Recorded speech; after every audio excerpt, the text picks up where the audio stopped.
I drove 6 hours north, expecting nothing but rain and the hollow ache of saying goodbye to the only man who ever understood me, but standing outside Hollowbrook Memorial Chapel. Grief wasn't the thing that brought me to my knees. It was my brother Mason, wearing a suit that fit too loosely, looking me dead in the eye 5 minutes before the service to announce he was selling our family home to settle a debt he refused to name. The rain in Briar Glen was not the cleansing kind. It was a cold, gray mist that clung to the windshield of my rental car, smearing the world into a watercolor of granite and mud. I had been driving for 6 hours, fueled by lukewarm coffee and a numbness that felt less like shock and more like insulation. If I stopped moving, I knew the reality would catch up to me. My father, Dale Ross, was dead. The man who had taught me how to drive a stick shift on these winding back roads, who had smelled permanently of sawdust and peppermint, was gone.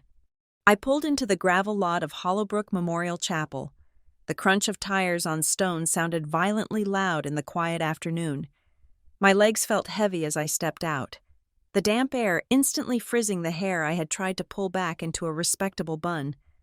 I was 32 years old, a woman who had built a stable, organized life 3 states away, yet the moment my boots hit the Vermont soil, I felt small again. I saw him before I reached the heavy oak doors. Mason, my older brother, stood under the chapel awning, smoking a cigarette with a ferocity that suggested he was trying to inhale the entire thing in one drag. He was wearing a black suit that fit him poorly, tight across the shoulders and loose at the waist, as if he had lost 20 pounds in a month. He checked his watch, then his phone, then his watch again. I walked up the steps, bracing myself for a hug, for tears, for the shared collapse of 2 siblings left orphaned. Mason tossed the cigarette into a puddle. He didn't hug me. He gripped my upper arms, his fingers digging into my coat. "You made it," he said. His voice was tight, scraped raw. "Traffic was terrible," I said, pulling back slightly. "How are you holding up?" "Mason?" He didn't answer the question. Instead, he looked over my shoulder at the few cars pulling in behind me. "Listen, Bella, we need to talk before we go inside." "Now?" I asked. "I haven't even seen him yet." Mason ran a hand through his hair. It was thinning at the temples, something I hadn't noticed at Christmas. "There is no good time for this," he said, his eyes darting to the approaching guests. "I am handling the estate. I filed the paperwork to be the temporary executor. It just made sense since I'm here and you are away." I nodded slowly. That made sense. Mason had stayed in Briar Glen while I left. He was the one who mowed the lawn and fixed the gutters. "Okay," I said. "We can talk about logistics later." "No, Bella." He leaned in, and I smelled stale tobacco and something sharp, like mouthwash trying to cover liquor. "We have to move fast. I'm selling the house." I stared at him. The words didn't compute. They were just sounds. "What?" "The house," he repeated, dropping his voice to a harsh whisper. "I am listing it. I have a buyer lined up. We are closing this week." I felt a physical jolt in my chest, as if I had missed a step on a staircase. "Dad died 4 days ago," I said, my voice sounding incredibly calm to my own ears. "We haven't even buried him. You can't sell the house this week. That is impossible. It is necessary." Mason snapped. He looked terrified. I saw it then. A flicker of panic behind his eyes that didn't match the situation. He wasn't grieving. He was cornered. "The estate is drowning. Bella, you don't know the finances. Dad left a mess. Debts, liens. If we don't liquidate immediately, we lose everything. I am doing this to save us from bankruptcy." He turned and opened the chapel door before I could respond, ushering me into the dim, candlelit warmth of the foyer. I walked in, but my mind was still outside in the cold rain. The house, the sprawling, drafty Victorian on Alder Ridge Road. It wasn't just wood and shingles. It was the only place on earth where the floorboards creaked in a language I understood. It was the anchor. The service passed in a blur of hymns and muffled weeping. I sat in the front pew, staring at the polished mahogany of the casket. trying to summon the tears that had been threatening to fall for days. But they wouldn't come. I was too distracted by the vibration of Mason's leg bouncing up and down next to me. Every time the pastor paused, the silence in the room felt heavy, charged with things unsaid. I looked around at the congregation. It was a small turnout. Neighbors, a few of Dad's old buddies from the hardware store, and one man I didn't recognize. He stood in the back, near the vestibule doors. He was wearing a charcoal wool coat that looked expensive, far too sleek for Briar Glen. He wasn't singing. He wasn't looking at the casket. He was looking at Mason. I nudged my brother. "Who is that?" Mason didn't look back. He kept his eyes fixed forward, his jaw clenched so hard I could see the muscle jumping. "Nobody," he whispered. "Just a guy Dad knew from the county." The lie was so thin it was transparent. When we moved to the graveside, the rain had slowed to a drizzle. The earth was a rich, dark mud that sucked at our shoes. We stood around the open plot, the air smelling of wet leaves and upturned soil. After the pastor gave the final benediction, Mason stepped forward. He cleared his throat.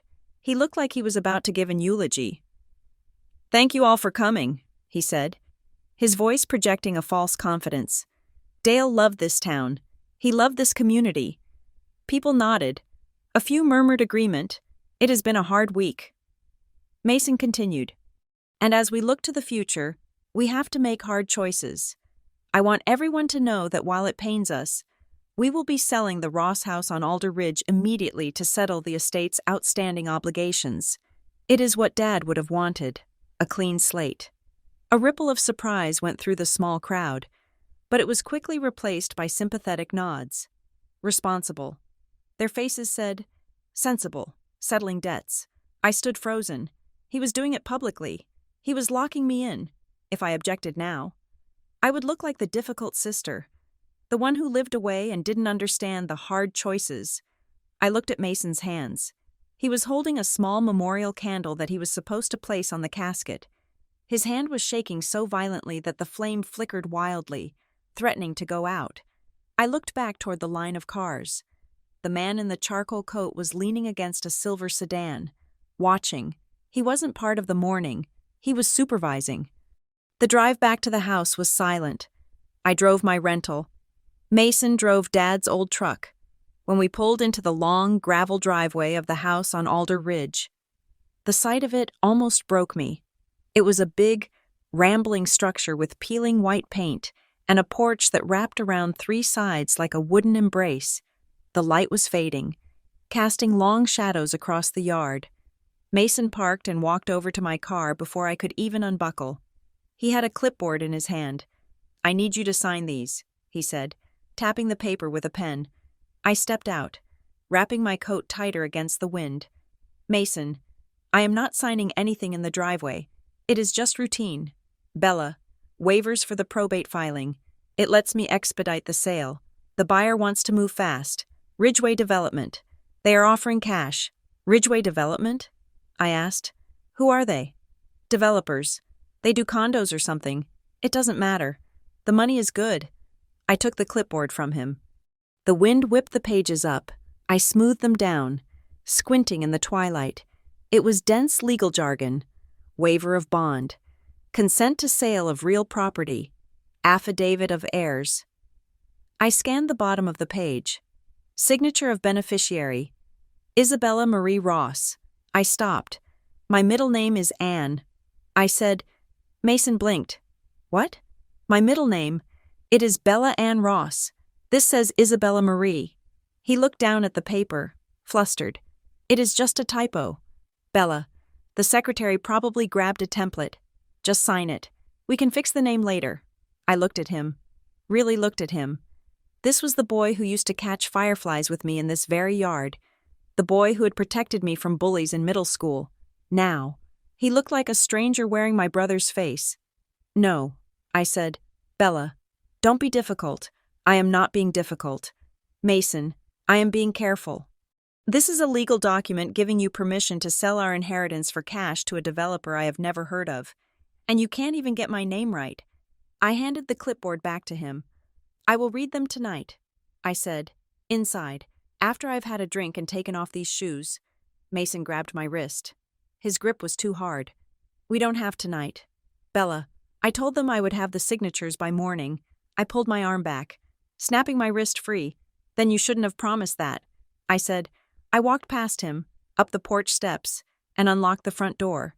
I heard him swear behind me, a sharp, ugly sound, followed by the slam of his truck door. He drove off, tires spinning in the gravel, leaving me alone in the house. The silence inside was absolute. I locked the door behind me and leaned against it.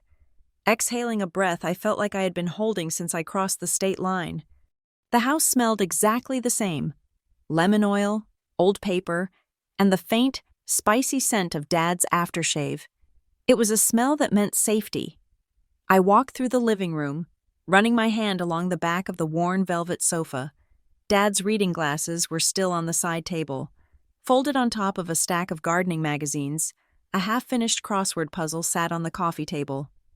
It was a museum of a life interrupted. I went into the kitchen. It was colder here. The refrigerator hummed with a rattle I remembered from childhood. I poured a glass of tap water and stood at the sink, looking out at the dark backyard. Mason said we were drowning in debt. Dad lived simply. He drove a 10-year-old truck. He fixed his own plumbing. He didn't take vacations. Where was the debt coming from? I opened the junk drawer next to the sink to look for a lighter for the fireplace. It was the universal drawer, full of rubber bands, batteries, twist ties, and loose change. I dug through the clutter, pushing aside a box of birthday candles. My fingers brushed against something taped to the inside wall of the drawer. I frowned. I crouched down and looked. A folded piece of paper was scotch taped to the side of the drawer, hidden from casual view, but easily accessible if you knew where to look, or perhaps hidden so it wouldn't be found by someone just opening the drawer to grab a pen. I peeled the tape off and unfolded the paper. It was a letter from Graybridge Bank. The header was in bold red letters, "Notice of intent to accelerate." I scanned the text, my heart beginning to hammer against my ribs. "Dear Mr. Ross, regarding loan reference number 8944-B, default on payments. Immediate demand for full balance of $150,000. Foreclosure proceedings will commence if not satisfied by..." The date on the letter was 3 weeks ago. $150,000. I stared at the number. Dad didn't have a mortgage. He had paid off the house 10 years ago. We had a party. We burned the mortgage papers in the fireplace.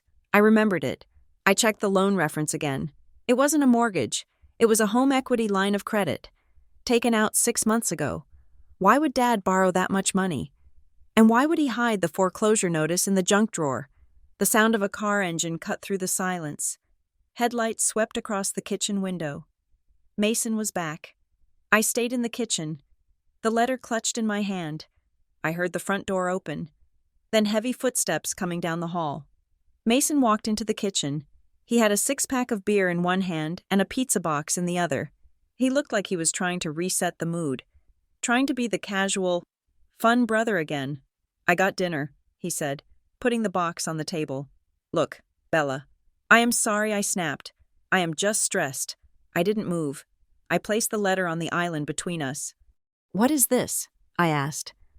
Mason looked at the paper. His face went slack. For a second, he looked like a child caught stealing from the cookie jar. Then, the mask slammed back down. "Where did you find that?" "Taped inside the junk drawer." I said, "Why does Dad owe Graybridge Bank $150,000? Mason waved a hand dismissively, opening a beer. The hiss of the can opening sounded like a snake in the quiet room. "That is old," he said. "It is a mistake. I handled it. It is dated 3 weeks ago. Mason. And it says they are accelerating the loan. That means they are calling in the full amount. Is this why you are selling the house? It is complicated. Bella, you don't live here. You don't know what it costs to keep this place running. The roof needed work. The furnace died. Dad had medical bills. I want to see the statements." I said.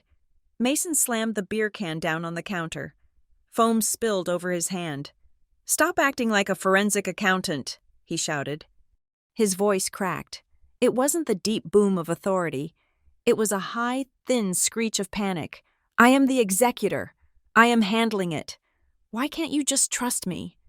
Because you are lying to me, I said, my voice shaking but my feet planted.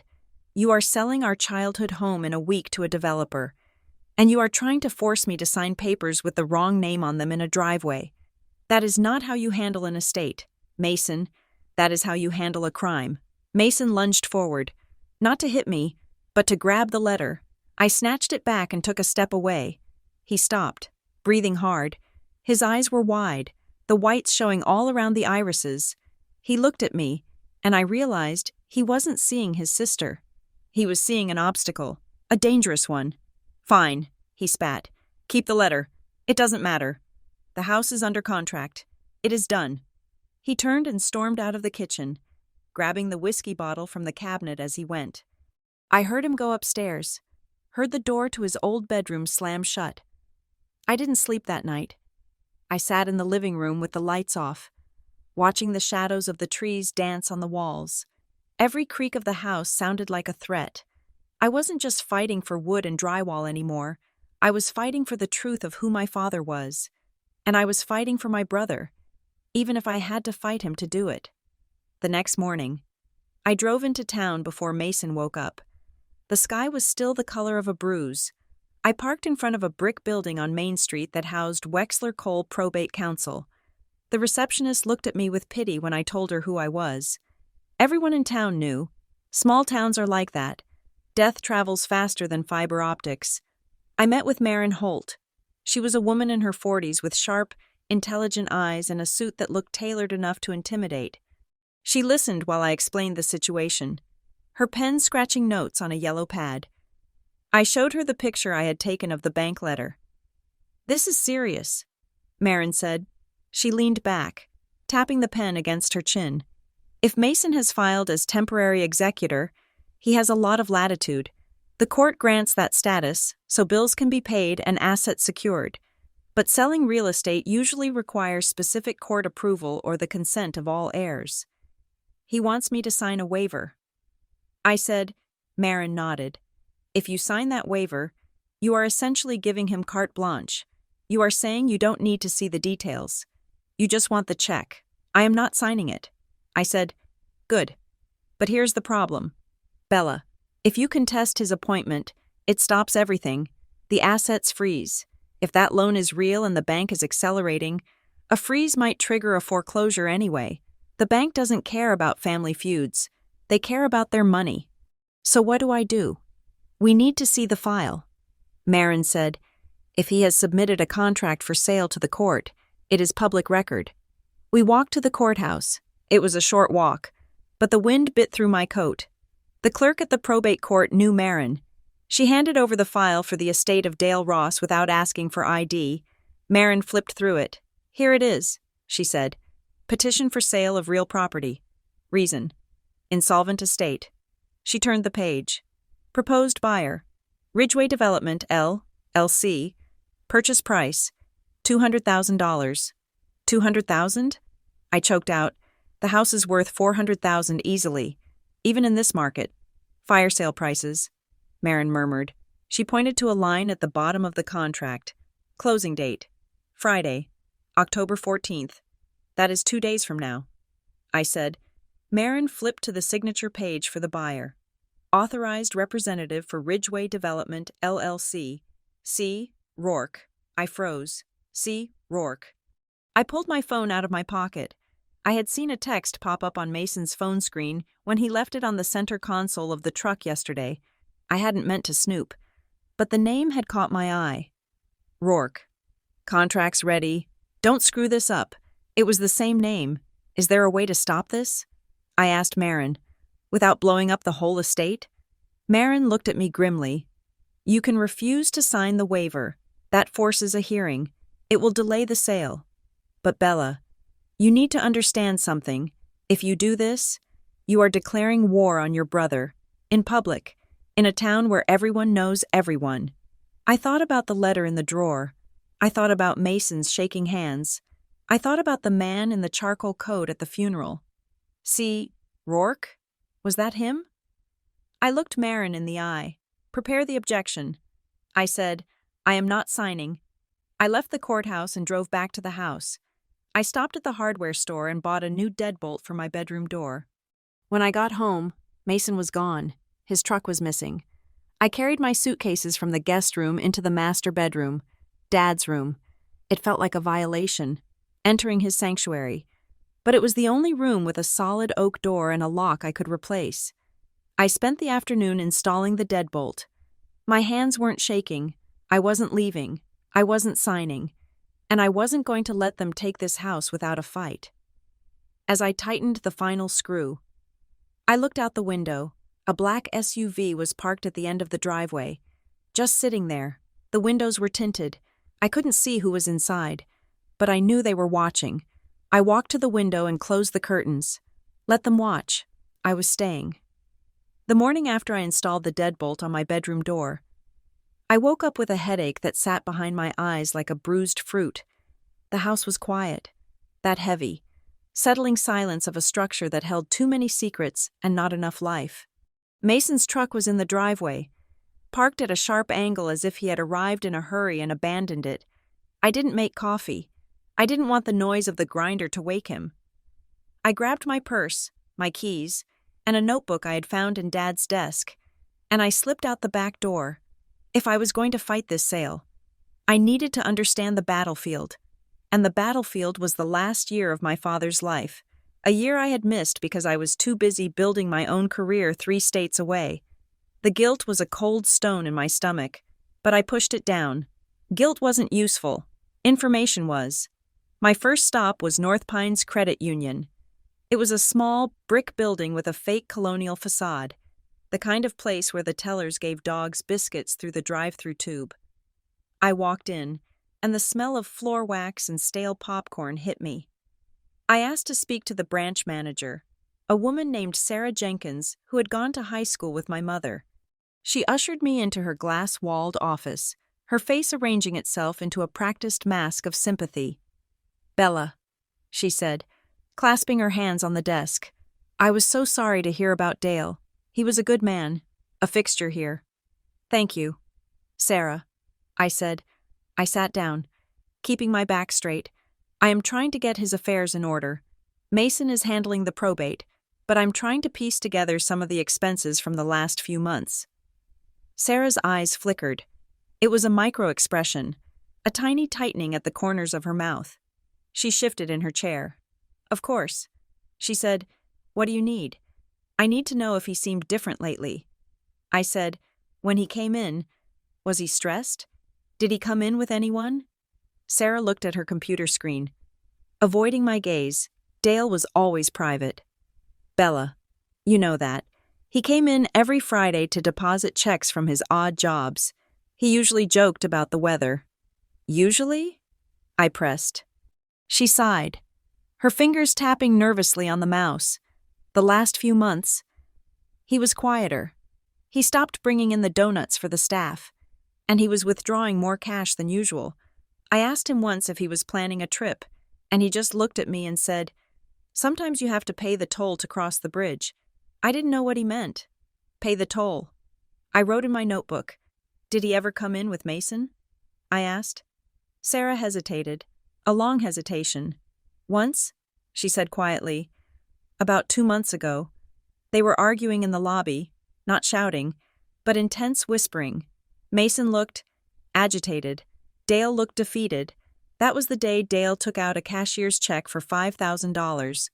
$5,000, I repeated. Who was it made out to? I can't tell you that without a subpoena. Bella. Privacy laws. But I saw the answer in her eyes. She wanted to tell me. She was scared to tell me. I left the bank and drove to Briar Glen Hardware. This was Dad's second home. If he wasn't fixing something, he was there buying the parts to fix it later. I found Old Man Miller, everyone called him that, though he was probably only 60, stocking shelves in the plumbing aisle. "Bella Ross," he said, wiping grease-stained hands on his apron. "I saw you at the service, but I didn't want to intrude. Your brother seemed tightly wound. That is one way to put it." I said. I picked up a brass coupling, turning it over in my hands. "Mr. Miller, did Dad talk to you lately? About money?" About the house? Miller stopped stacking. He leaned against the shelving unit. He didn't talk about money.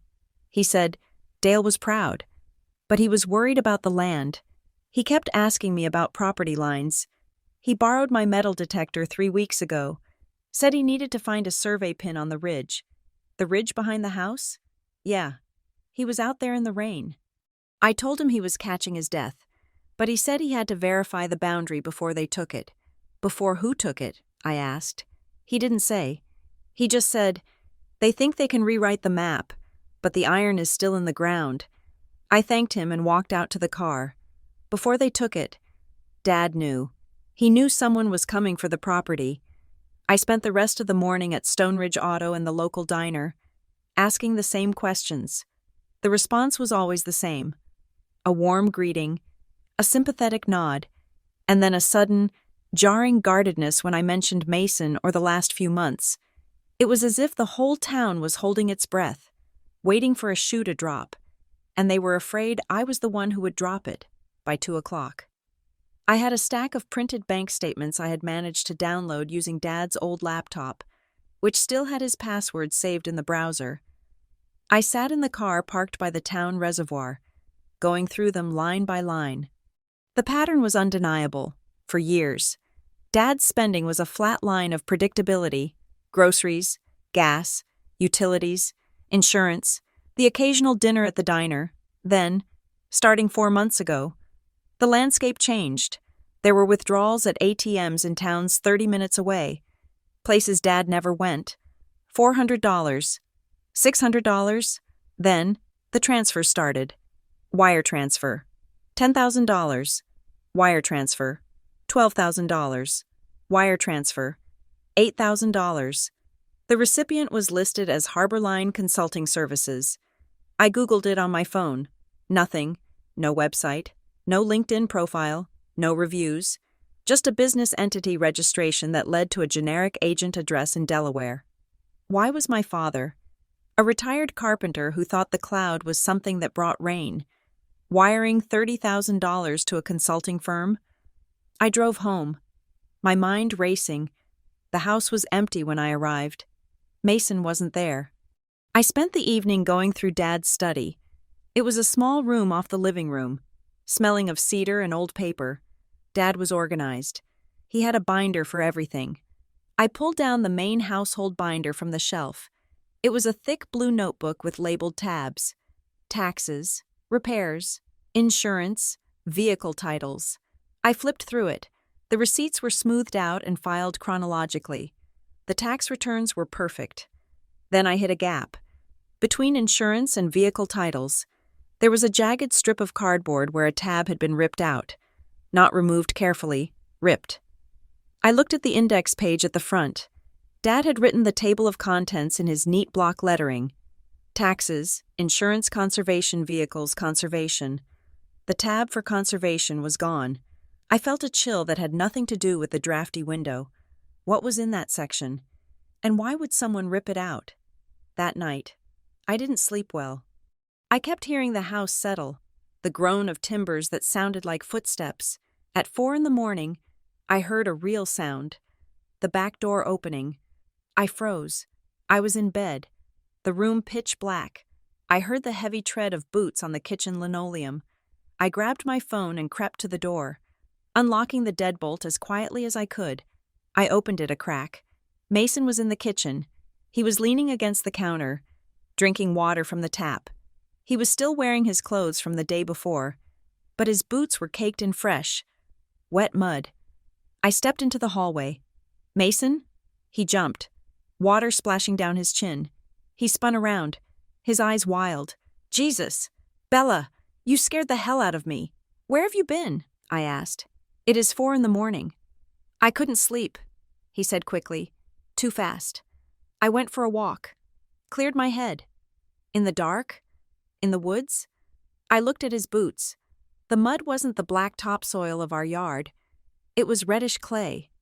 The kind of clay you find down by the creek bed, 2 miles away. I just walked. Bella, leave it alone. He pushed past me, smelling of sweat and damp earth, and went up the stairs. I waited until I heard his door close.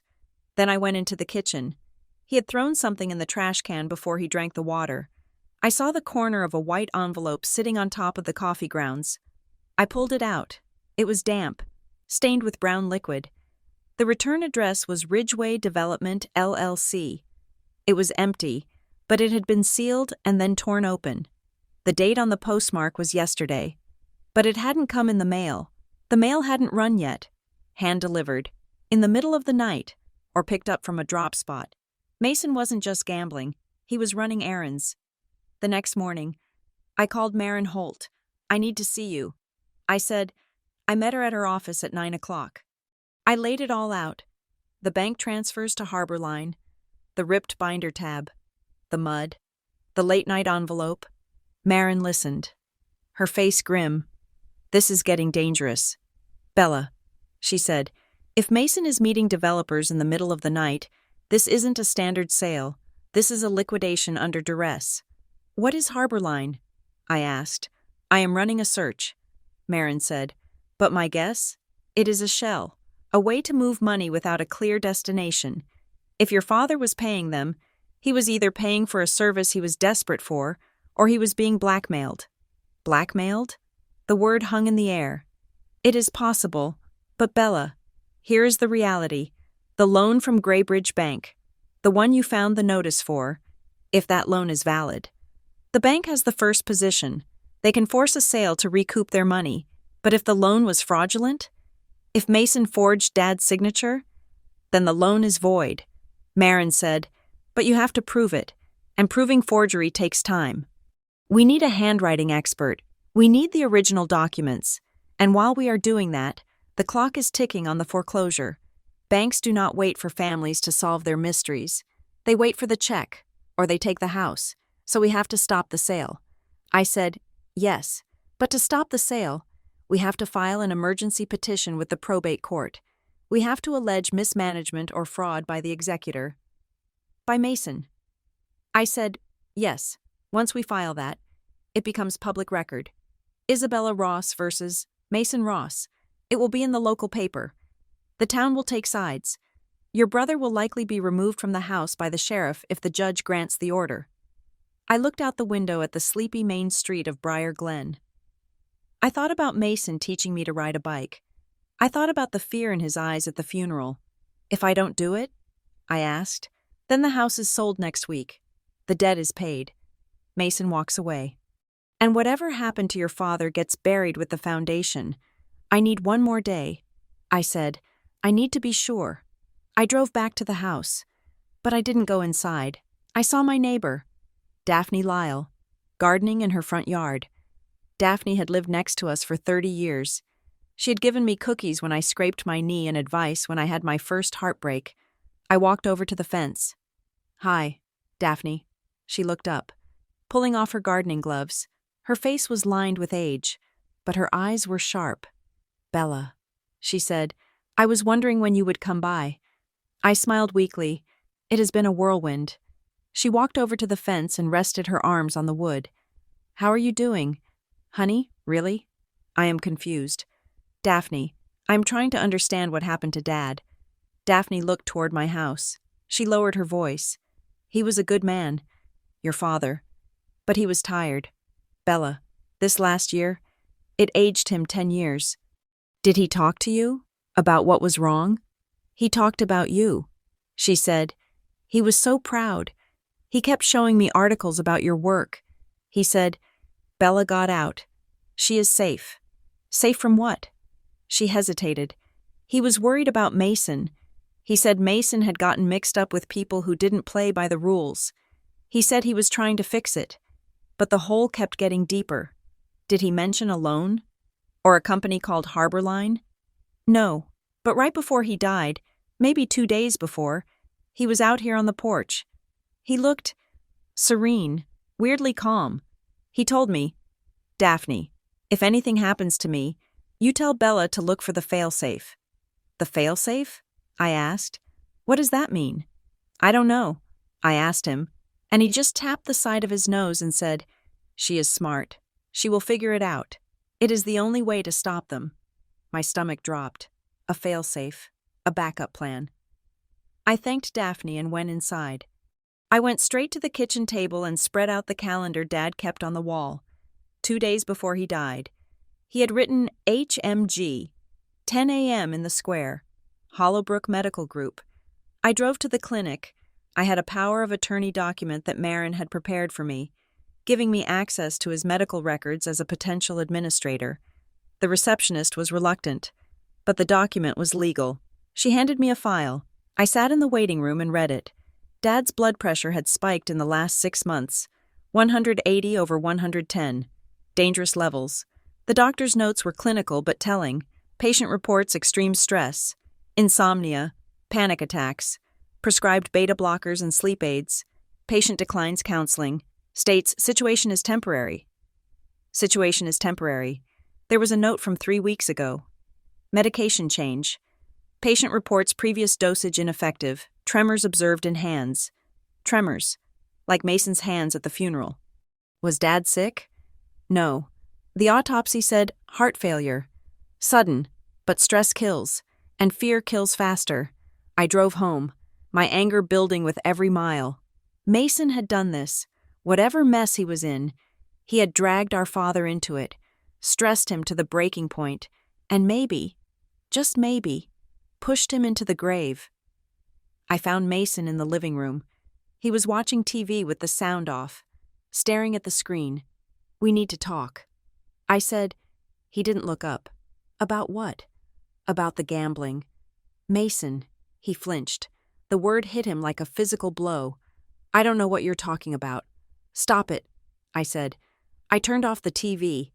The room plunged into silence. I saw the transfers. I saw the bank records. I know about the debts. I know you are selling the house to pay them. Mason stood up. He looked exhausted, defeated. It was a rough streak. Bella, okay? I had a bad run. I got into a hole. A hole? I asked. Or a grave? How much do you owe? Mason? He looked at the floor. A few thousand? It is manageable. Don't lie to me, I screamed. It felt good to scream. It felt real. Dad took out a loan for $150,000. Is that a few thousand? Mason's face crumbled. He sat back down, putting his head in his hands. They were going to hurt him. Bella. They said if I didn't pay, they would come for him. I didn't ask him for the money. He found out. He did it to protect me. Who are they? It doesn't matter, he whispered. It is done. The house pays the debt. We walk away. It is the only way out.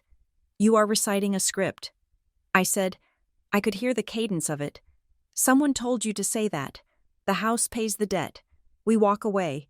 I am telling you the truth, Mason shouted. Looking up. There is no other option. The house is already gone. Bella, you are just fighting a ghost. I looked at him. I saw the fear. But I also saw the shame. He was a man who had been broken. And now he was trying to break the only thing we had left to save himself. I walked out of the room. I went back to the study. Conservation. The missing tab. Daphne said Dad was worried about the land. The hardware store owner said Dad was looking for survey pins. I pulled up the website for the Briar Glen Community Land Conservancy. I searched for Ross. Nothing. Then I searched the interactive map. Our property, the Ross estate, was highlighted in yellow, pending easement. I clicked on the details. Project status. In review. Donor, Dale Ross. Proposed restriction. Prohibition of all subdivision and commercial development in perpetuity. If that easement was recorded. Ridgeway Development couldn't build condos. The land would be worthless to them. But it said pending. That was why the rush. That was why the closing had to be this week. If the estate settled and the new owner took title before the easement was finalized, they could kill it. They could withdraw the application. Dad wasn't just paying debts. He was trying to save the land. He was trying to lock it down so Mason couldn't sell it to the sharks. And Mason, or the people controlling him, knew it. The ripped tab in the binder. Someone had removed the evidence of the easement so I wouldn't find it. I sat there in the darkening study, the glow of the computer screen illuminating the dust motes in the air. I had a choice. I could let the sale go through, Mason would be safe, the debt would be paid, the house would be bulldozed, and the land would be paved over. Or I could fight. I could file the petition. I could expose Mason. I could risk his safety and my own to save the one thing my father wanted to protect. The fail-safe. Maybe the easement was the fail-safe. I picked up my phone. My hand was steady now. "Marin," I said when she answered. "Bella?" "File the petition." I said, "Are you sure?" Marin asked. "Once I file this, there is no going back." I looked at the empty space on the shelf where the binder belonged. I looked at the picture of Dad on the desk, smiling next to the big oak tree in the backyard. "I am sure," I said. "Alleging what?" "Alleging fraud," I said, "and requesting an immediate injunction against the sale." I hung up. I walked into the kitchen. Mason was gone. The back door was open, swinging in the wind. I walked over and closed it. I locked the deadbolt. I checked the windows. I was alone in the house again. But the silence felt different now. It wasn't empty. It was waiting. I went upstairs to my room and sat on the edge of the bed. I had just declared war on my brother. I had just invited the chaos into our lives. But as I looked at the rain streaking the window, I knew one thing for certain. I wasn't the one who started this war. I was just the one who was going to finish it. I pulled the covers up, fully dressed, and waited for the morning. I knew the peace was over. The storm had finally broken. The house felt different now that I had declared war. The silence wasn't peaceful. It was a held breath. Mason had left early again, muttering about a job site that I knew didn't exist, leaving me alone with the ghosts and the dust. I spent the morning moving through the rooms, not tidying, but searching. I wasn't looking for legal documents this time. I was looking for my father. I wanted to find the man who had raised me, not the man who had died in debt and secrecy. I wanted to hear his voice one last time, even if it was just in the echo of the things he had left behind. I started in the attic. It was an unfinished space, stiflingly hot in the summer and freezing in the winter, smelling of fiberglass insulation and dried pine. I pulled the cord for the single bulb, and the shadows jumped back, revealing stacks of boxes labeled in Dad's block handwriting. Christmas. Taxes. 98-04. Bella's schoolwork. I walked past the boxes to the far corner, where an old rocking chair sat facing the gable window. It was the chair my mother had nursed us in, after she died. Dad used to sit up here on rainy Sundays. He said he liked the sound of the rain on the roof. But I knew he just wanted to be somewhere where he didn't have to pretend to be okay. I sat in the chair. The wood groaned, a familiar sound that unlocked a sudden, sharp memory of him sitting here with a book on his lap, staring out at the ridge. I looked down at the floorboards. They were wide, rough-hewn planks, original to the house. Under the rocker's right runner, one board looked slightly different. The dust pattern was broken, as if it had been moved recently. I knelt. Ignoring the ache in my knees, I pushed the chair aside and pried at the edge of the board with my fingernails. It came up easily, revealing a small, dark cavity between the joists. Resting on top of the insulation was a white envelope. My heart hammered against my ribs. I picked it up. It was heavy. On the front, written in Dad's blue ink, were the words, "Bella, when you're ready." I sat back on my heels, the envelope trembling in my hand. When you're ready. He knew. He knew I would come back. He knew I would look. I tore it open. Inside was a single sheet of yellow legal pad paper and a small, silver key taped to the back of it. I unfolded the letter. The handwriting was shaky, the loops of the letters less precise than I remembered, betraying the tremor he had tried to hide. Bella, if you are reading this, then things have gone the way I feared they might. I tried to fix it myself. I thought if I just paid the toll, I could close the gate, but the toll keeps going up. I am proud of you for leaving. I am sorry I have to ask you to come back to this mess. But you need to know that paperwork can be weaponized. What you see on the surface isn't the whole structure. It is just the paint. Look behind the vent in the study. Use the key. Don't trust the bank. And please, Bella, try to forgive your brother. He is drowning, and he doesn't know which way is up. Love, Dad. I read it twice, then a third time. Paperwork can be weaponized. I didn't cry. The time for crying was over. I felt a cold clarity wash over me, sharpening my senses. I pocketed the key and the letter and went downstairs. The study was exactly as I had left it the night before, the empty space on the shelf mocking me. I scanned the room, the vent. There was an old brass intake vent near the floor. Behind the heavy oak desk, I moved the desk, the legs scraping loudly against the floor. I knelt by the vent. The screws were painted over, but when I touched them, the paint flaked away instantly. They had been turned recently. I used a dime from my pocket to unscrew them. The grate came off with a metallic clatter. Behind it, wedged into the wall cavity, was a small, gray fireproof safe. I pulled it out. It was heavy. I set it on the floor and inserted the silver key. It turned with a satisfying click. The lid popped open. Inside, there was no cash, just paper, a stack of photocopied bank statements, a small black notebook, and a single index card with a note scrawled on it. Harborline is not what it says. I picked up the notebook first. It was a ledger. Dad had recorded dates and amounts, but not in a way that made sense for household expenses. May 12th, $4,000. Cash. June 1st, $6,000. Wire to H. July 15th, $10,000. Wire to H. August 3rd, $5,000. Cash. Next to the August entry, he had written, Mason, a sea trip. I froze. Atlantic City. I remembered that trip. Mason had told me he was going to a builder's expo in New Jersey. He had posted a photo on Facebook of a boardwalk, smiling, looking tan and happy. I had liked the photo. I pulled out my phone and scrolled back through Mason's timeline. There it was, August 3rd, great weekend at the expo, big things coming, big things. I cross-referenced the dates in the ledger with the bank statements in the safe. Every withdrawal matched a date where Mason had been away or had suddenly come into some extra cash for a new truck part or a investment opportunity. Dad wasn't investing. He was covering losses.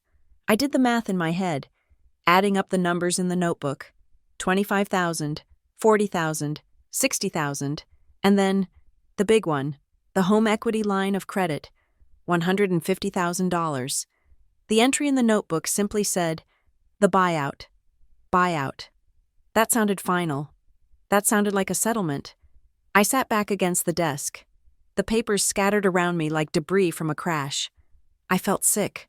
Not just the nausea of grief, but the sour, acidic taste of betrayal. I had been so quick to suspect Dad of keeping secrets, of hiding an illness or a mistake. But he wasn't hiding his own mistakes. He was hiding Mason's. He had mortgaged his home, the home he built with his own hands, to bail his son out of a gambling hole that just kept getting deeper. And now, Mason was selling that same home to cover the tracks before I found out. The front door opened. I heard Mason's boots on the hardwood. Bella, you home? I didn't answer. I couldn't. He walked into the living room, then saw the study door open. He came to the doorway. Hey, I was thinking we could order pizza. He stopped. He saw the moved desk, the open vent, the safe, the ledger in my hand. The color drained from his face so fast, it looked like a physical effect, like a light being switched off behind his skin. What is that? He whispered. I stood up. My legs felt steady. It is the truth. Mason? I held up the ledger. Dad kept records. Did you know that?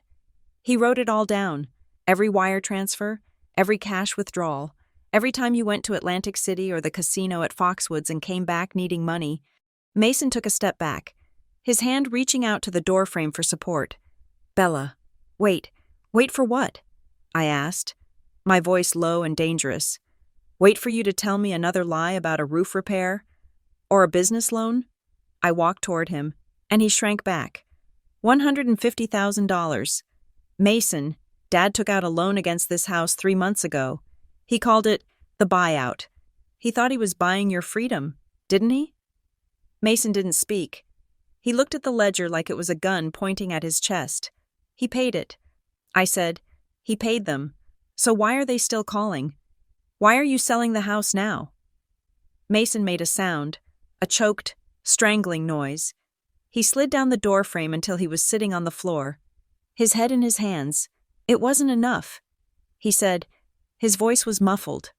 Wet. What do you mean? It wasn't enough. The interest, he said.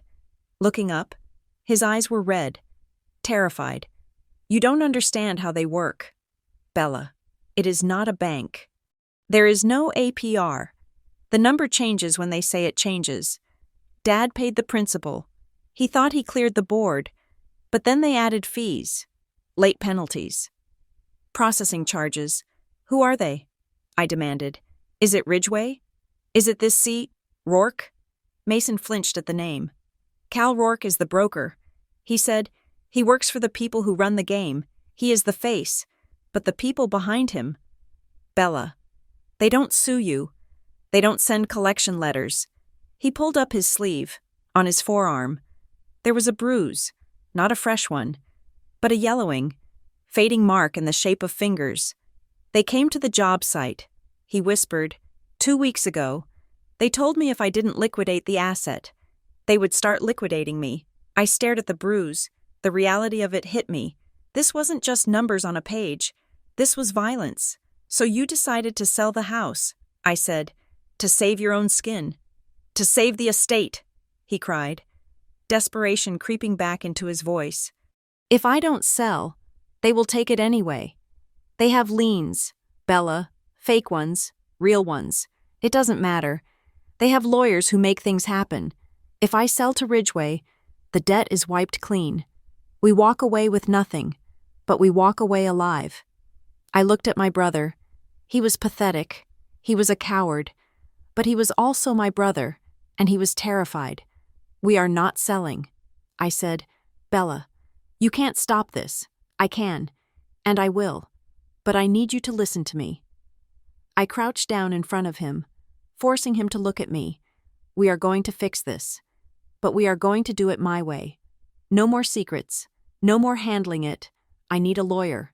He said, you have a lawyer. I hired Marin. But we need more than that. We need to restructure the debt legally.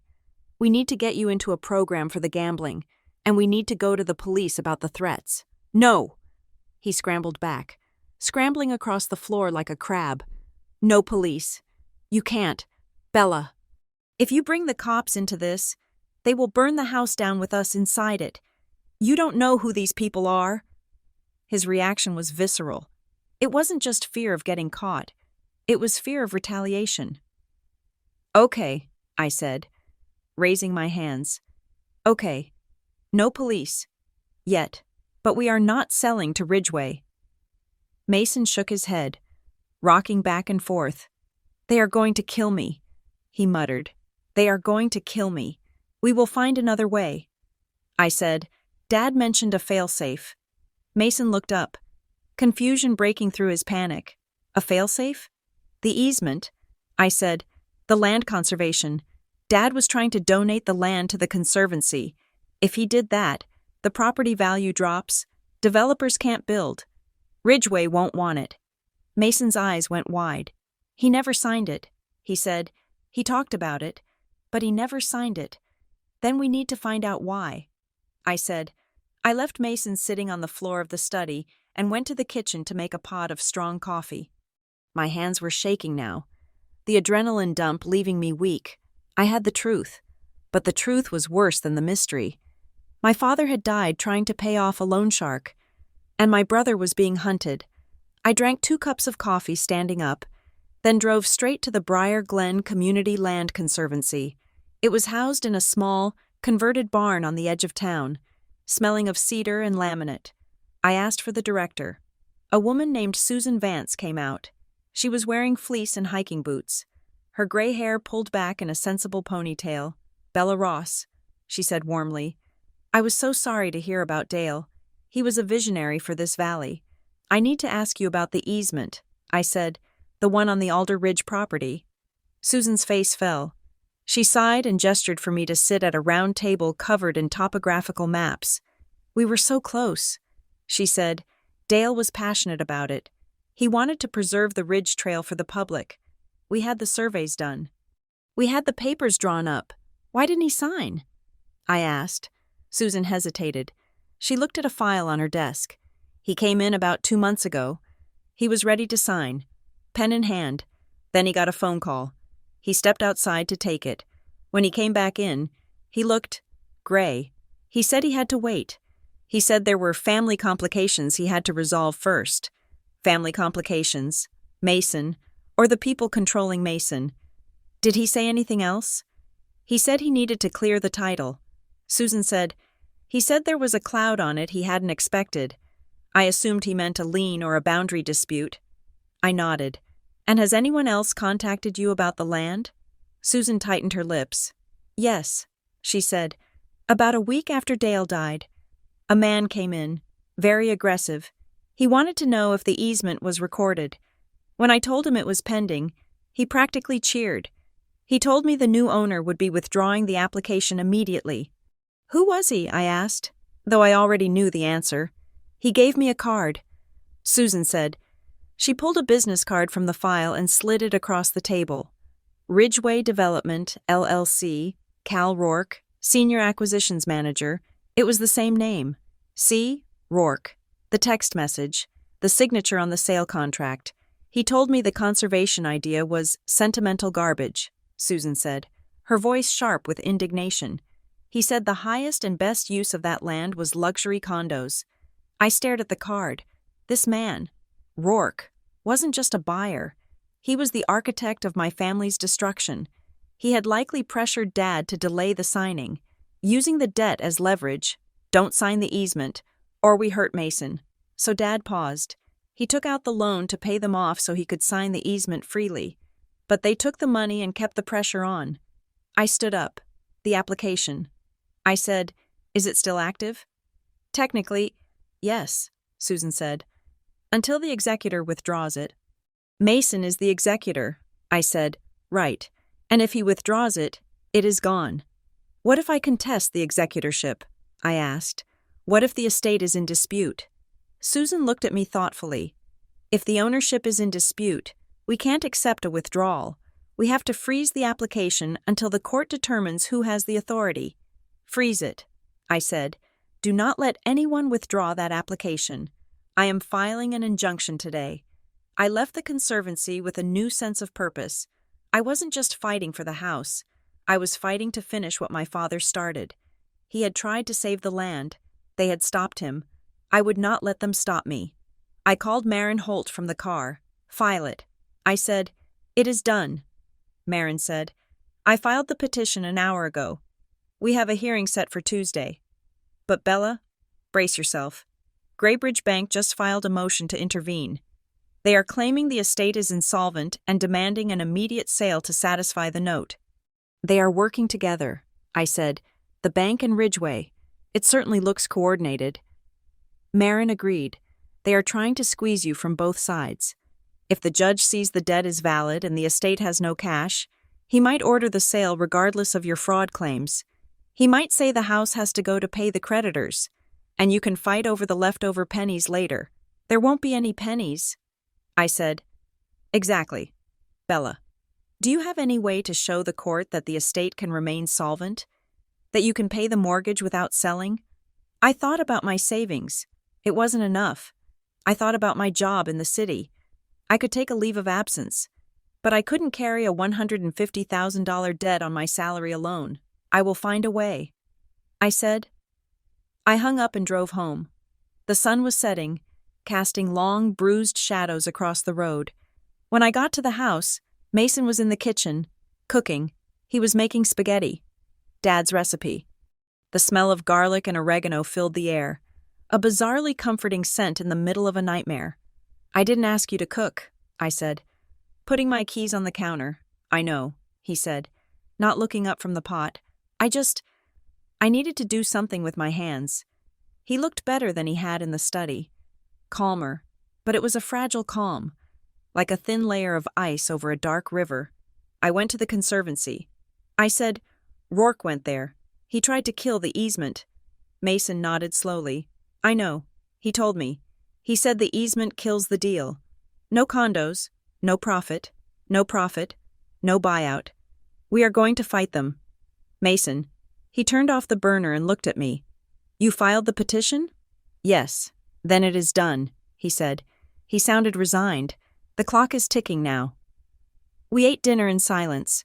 It was the first meal we had shared in years without Dad.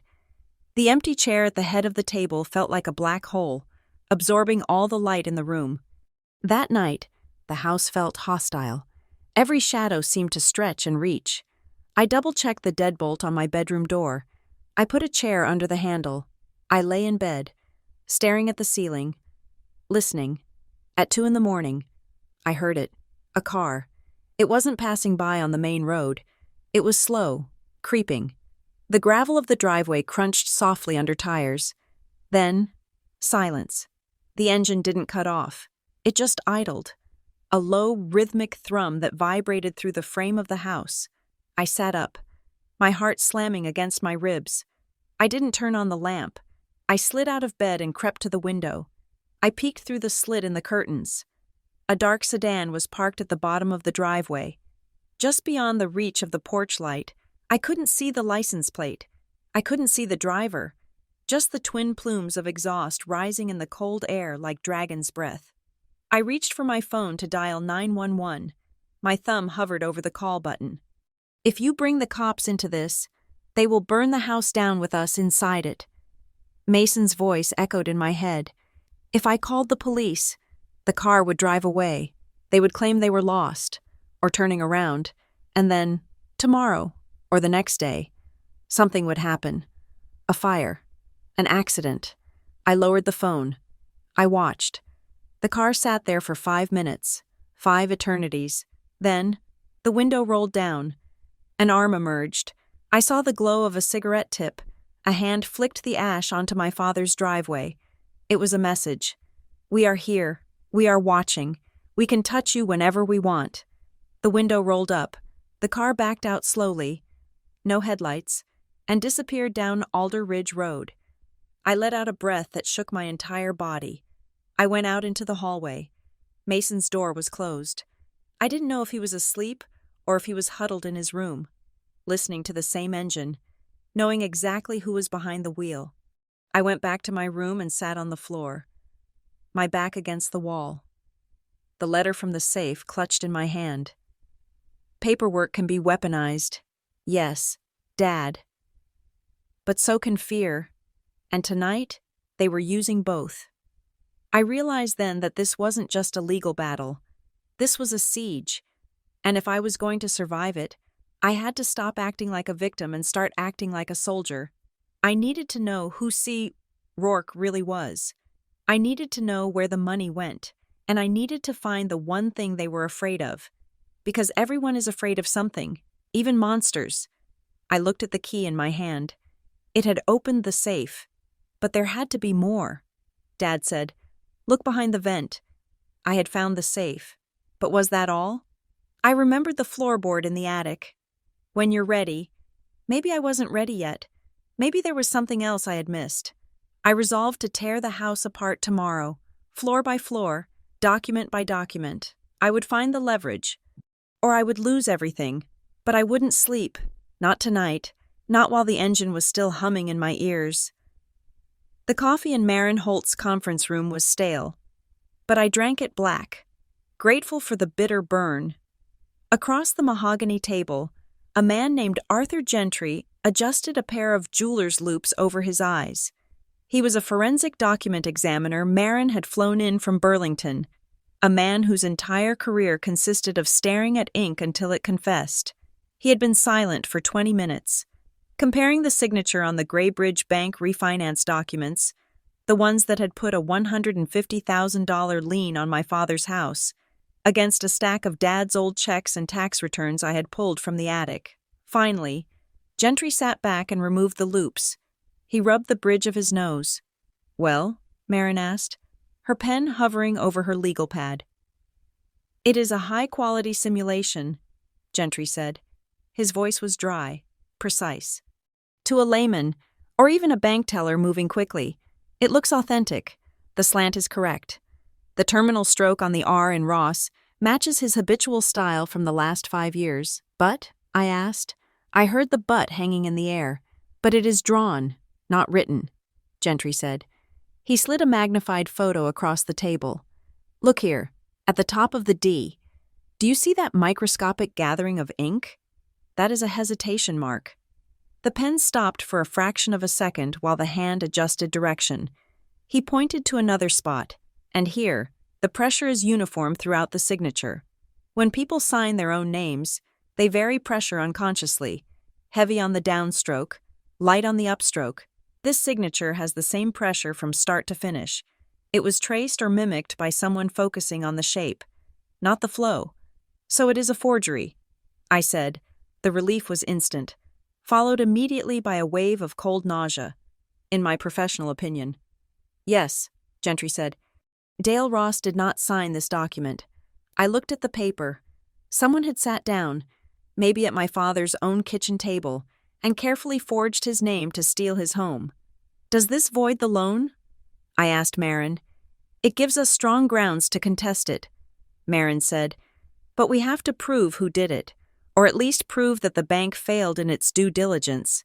If the bank can claim they had no reason to suspect fraud, they might still fight to keep the lien attached to the property.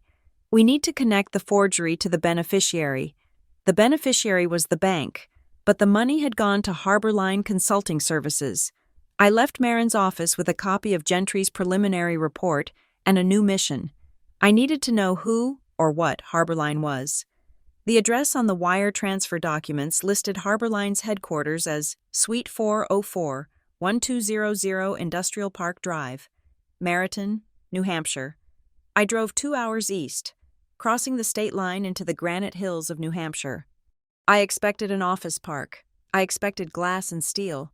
What I found was a strip mall wedged between a tire shop and a discount mattress warehouse. 1200 Industrial Park Drive was a pack and ship store. I walked inside. The bell above the door jingled cheerfully. A teenager with headphones around his neck was leaning on the counter. Can I help you? He asked, popping a bubble of gum. I'm looking for Suite 404, I said. He pointed to a wall of small brass mailboxes lining the side of the room. Box 404 is right there. Lady. I stared at the metal box. It was 3 inches high and 5 inches wide. That was Harborline Consulting Services. That was where my father sent tens of thousands of dollars. That was where the refinance money had vanished. It wasn't a business. It was a drop. A ghost. I walked back to my car, feeling cold all over despite the afternoon sun. This wasn't just Mason being reckless. This was professional. This was a system designed to strip assets from desperate people and funnel them into the dark. My phone buzzed. It was a number I didn't recognize. Hello? Is this Bella Ross? A woman's voice, low, nervous. Yes, this is Tessa Quill. I work at Graybridge Bank. I shouldn't be calling you. I stiffened. Tessa Quill. The name sounded familiar. I had seen it on one of the email chains Marin had subpoenaed. Ms. Quill, I said, keeping my voice calm. Thank you for calling. I can't talk long, she said. I am on my break. Listen, I heard about the petition you filed. Everyone is talking about it. I bet they are. I said, you need to know something, she said. Her voice dropped to a whisper. This file, the Ross loan, it is being flagged. Flagged how? Internal audit codes, usually. When a loan goes into default this fast, it goes to collections. But this one, it is being pushed by the regional VP's office. They are trying to accelerate the foreclosure before the probate hearing. They are bypassing the standard review period. Why? I asked. Why the rush? Because the documentation is thin, Tessa said. I saw the digital file. The income verification for your father, it is blank. Bella, the system should have rejected the loan. Someone overrode the safety checks. Who?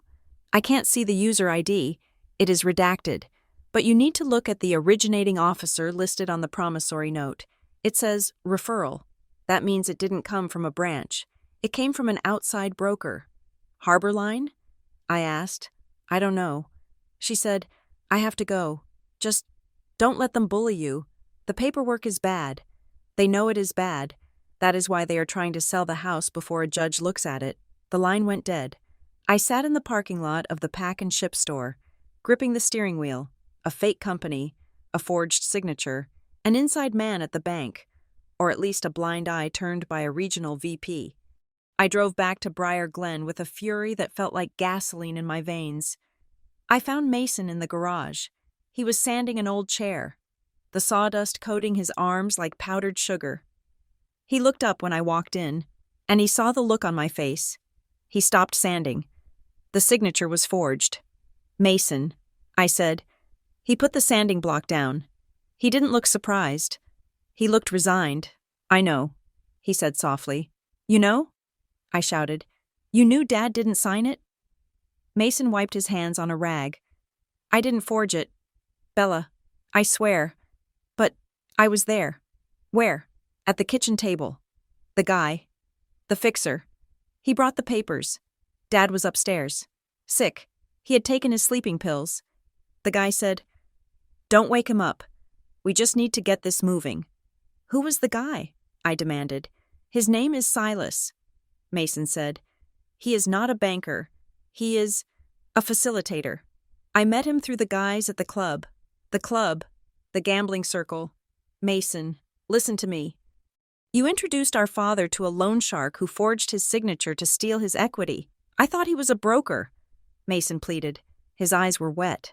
Bella, you have to understand. I was in so deep. I owed $40,000. They were threatening to break my legs. Silas told me he could restructure the debt. He said he could wrap it into a low-interest mortgage on the house. He said Dad would never even have to know the details. Just sign the paper and the payments would be manageable. So you let him do it? I thought I was saving us, Mason cried. I thought if I got the loan, I could pay off the bad debts, get clean, and pay the mortgage myself. I didn't want Dad to pay. I wanted to fix my own mess. But you didn't fix it, I said. You dug a hole and threw him in it. I know. Mason slumped against the workbench. I know. And then the fees started. And Silas said the interest rate was variable. And suddenly the payments were $4,000 a month. Dad found out when the first bill came. He didn't yell. He just went quiet. He started selling things. He started withdrawing cash. He tried to pay them. Bella. He tried to save me. I looked at my brother. I saw the pathetic curve of his shoulders, the terror that had become his permanent shadow. I wanted to hit him. I wanted to scream until my throat bled. But beneath the anger, I felt something else, a heavy, aching sorrow. Mason wasn't a villain. He was an addict. He was stupid, and weak, and desperate. He had fallen into a trap set by predators who knew exactly how to exploit fear. They had used his love for his father, and his father's love for him, as the mechanism of their theft. Addiction makes you a liability. I realized it turns you into a weapon against the people you love. I walked over and put a hand on his shoulder. He flinched, expecting a blow. We are going to the police, I said. Mason looked up, panic flaring again. Bella, I told you. No, I cut him off. Not about the gambling, not yet. We are going to report the fraud, the forgery. We have a forensic report now. We have proof a crime was committed against Dad. They will arrest me. Mason whispered. Maybe, I said honestly. But if we don't go to the police, these people will take everything, and I would rather visit you in jail than visit you in the morgue. Mason stared at me for a long time. Then, slowly, he nodded. I drove us to the Briar Glen Police Department. It was a small brick building that shared a parking lot with the town library. The lobby smelled of floor wax and stale coffee. The officer at the front desk was Sergeant Nolan Price. I knew him. He had been a few years ahead of me in high school. He had been a linebacker, and he still carried himself with the heavy, unhurried grace of a man used to taking up space. Bella Ross, he said, leaning back in his chair. I was sorry to hear about Dale. Hello, Nolan? I said, I need to file a report. Car accident? Fraud. I said, Identity theft and forgery regarding my father's estate. Nolan's face didn't change. He picked up a pen and clicked it. Okay, what happened? I laid it out. The forged signature, the forensic report, the shell company in New Hampshire, the threats Mason had received, though I kept the details vague. Focusing on the harassment, Nolan listened, taking slow notes. When I finished, he put the pen down. Sounds like a civil matter. Bella? Excuse me? I said. Forgery is a crime, Nolan, but proving who did it, that is tricky. And if the bank has a lien, that is a contract dispute. You said there is a probate case open? Yes, but then you should handle it in probate, he said, closing his notebook. The courts deal with contested wills and messy estates. The police don't get involved in family financial squabbles unless there is a body or a smoking gun. I have a forensic expert saying the signature is fake, I said, my voice rising. That is a smoking gun. It is an opinion, Nolan corrected, and experts are paid to have opinions. Look, Bella, I know you are grieving. People get emotional when money is involved. But unless you have video of someone holding a gun to Dale's head, this is for the lawyers, not the cops. He was polite. He was calm. But it was a wall, a thick, impenetrable blue wall. I looked at Mason. He was staring at the floor, trembling. Fine, I said. Thank you for your time. Sergeant. I grabbed Mason's arm and marched him out. That was a waste of time, Mason muttered as we got into the car. No, I said. It was educational. Why? Because he didn't even ask for a copy of the report. I said, he didn't ask for the name of the bank. He shut it down before I could even finish the story. I drove us toward the center of town. I needed to think.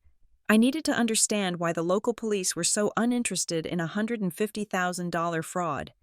I pulled into the parking lot of the Rusty Anchor, a dive bar near the river. It was early, but I needed a soda, and I needed information. The bartender was an old friend of mine from high school, a guy named Dave. Bella, Dave said, wiping the bar. Long time. Hey, Dave, I ordered a Coke. Mason ordered water. Dave, I asked, keeping my voice casual. You know Nolan Price? The cop? Yeah. Who is he married to? I feel like I missed the wedding. He married privately. Dave laughed. Nah, he married Lisa Rourke about 5 years ago. I froze, the glass halfway to my mouth. Rourke? I asked. As in Cal Rourke? Yeah, Cal is her brother. Why? My blood ran cold. Sergeant Nolan Price was Cal Rourke's brother-in-law. The police officer who just told me to handle it in probate was family with the man trying to steal my house. And what about the Ridgeway Gaming Club? I asked, pushing my luck. Dave lowered his voice. You mean the social club out on Route 9? Yeah, shady place. High-stakes poker in the back. Everyone knows it is illegal, but nobody raids it. Why not? Dave shrugged. Because the guys who run it are connected, and because half the town council plays there on Friday nights. I looked at Mason. He was pale. That is where I played. He whispered. That is where I met Silas. It all connected. The gambling debt, the fixer, the bank loan, the developer, the police. It wasn't just a scam. It was an ecosystem. A parasitic ecosystem feeding on the people of Briar Glen, protected by the very badges that were supposed to stop it. We left the bar. I felt exposed. Driving down Main Street, I felt like every car was watching us. We can't trust anyone here. I said, not the bank, not the cops, not the town. So what do we do? Mason asked. Do we give up? No. I said, we go higher. I drove back to the house and opened my laptop. I searched for the Vermont Financial Integrity Bureau. It was a state-level agency, separate from the local police, tasked with investigating complex financial crimes and banking fraud. It was a risk. If I filed a report with them, I was inviting the state into our lives. They would look at everything. They would look at Mason's gambling. They might charge him with illegal gaming or conspiracy. But staying silent meant losing the house, and it meant letting Rourke and Price win. I filled out the online intake form. I attached the PDF of the forensic report. I attached the photo of the bank letter. I attached the search results for Harborline Consulting. In the narrative section, I wrote, "Local law enforcement has declined to investigate due to a conflict of interest involving Sergeant Nolan Price and the suspect. Calvin Rourke." I hit submit. My hand was shaking. I had just lit a signal flare that could burn us both. I closed the laptop and looked at Mason. I filed it with the state. I said. He nodded. He looked terrified, but also relieved. The secret was out. The monster had a name. I need to look at the documents again. I said. I went back to the stack of papers I'd taken from the safe. I wanted to see if I had missed anything else. Tessa Quill had mentioned the income verification was blank. I wanted to see if there were other anomalies. I flipped through the loan application. It was standard boilerplate. Borrower, Dale Ross. Co-borrower, none. I turned the page to the credit inquiry section. This was the part where the bank listed the credit reports they had pulled to approve the loan. Equifax report pulled August 12th. Subject, Dale Ross. TransUnion report pulled August 12th. Subject, Dale Ross. Experian report pulled August 12th. Subject, Isabella A. Ross. I stopped breathing. Subject, Isabella A. Ross. I stared at my own name. Why was there a credit inquiry for me? I wasn't on the loan. I wasn't a cosigner. I hadn't lived in that house for 10 years. I looked at the date. August 12th. That was the day the loan was finalized. I pulled out my phone and logged into my own credit monitoring app. I scrolled back 3 months.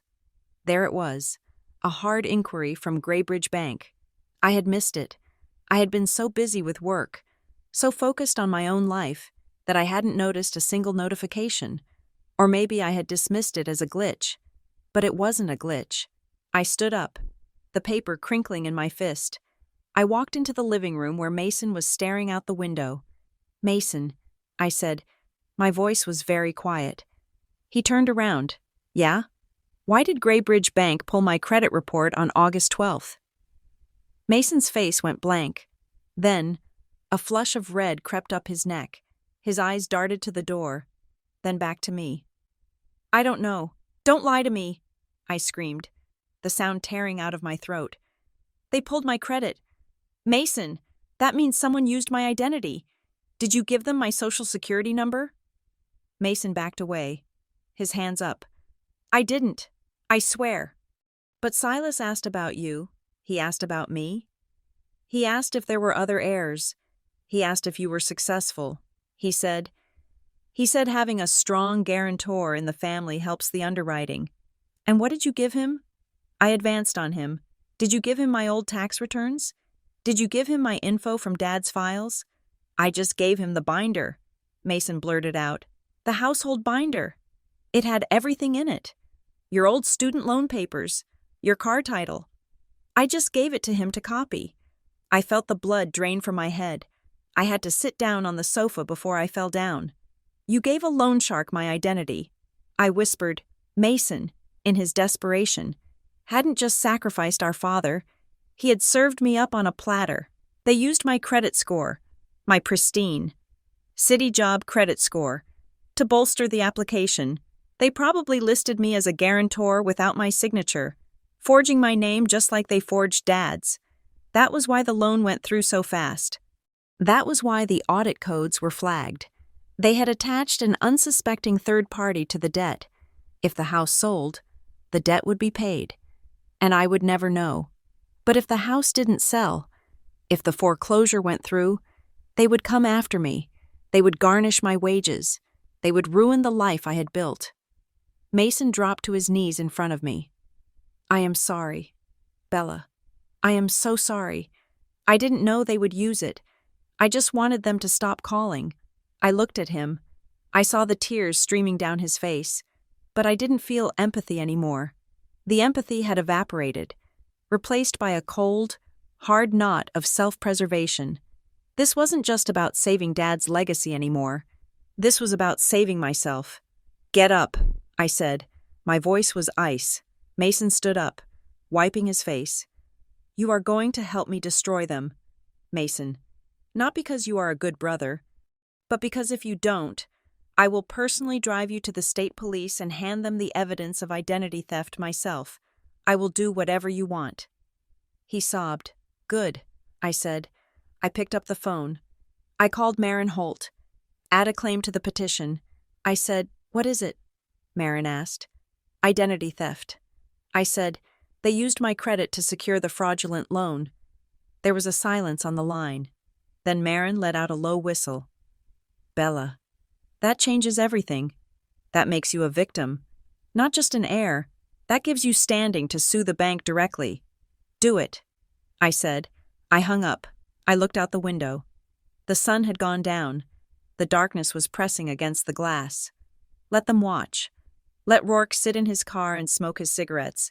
Let Sergeant Price protect his brother-in-law. They had made a mistake. They thought they were stealing from a dead man and a gambling addict. They didn't know they were stealing from me. And now, I was coming for them.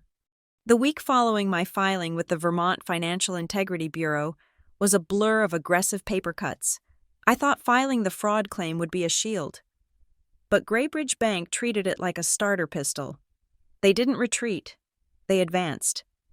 I sat in Marin Holt's office, the air conditioner humming a low, monotonous note that felt like it was vibrating inside my skull.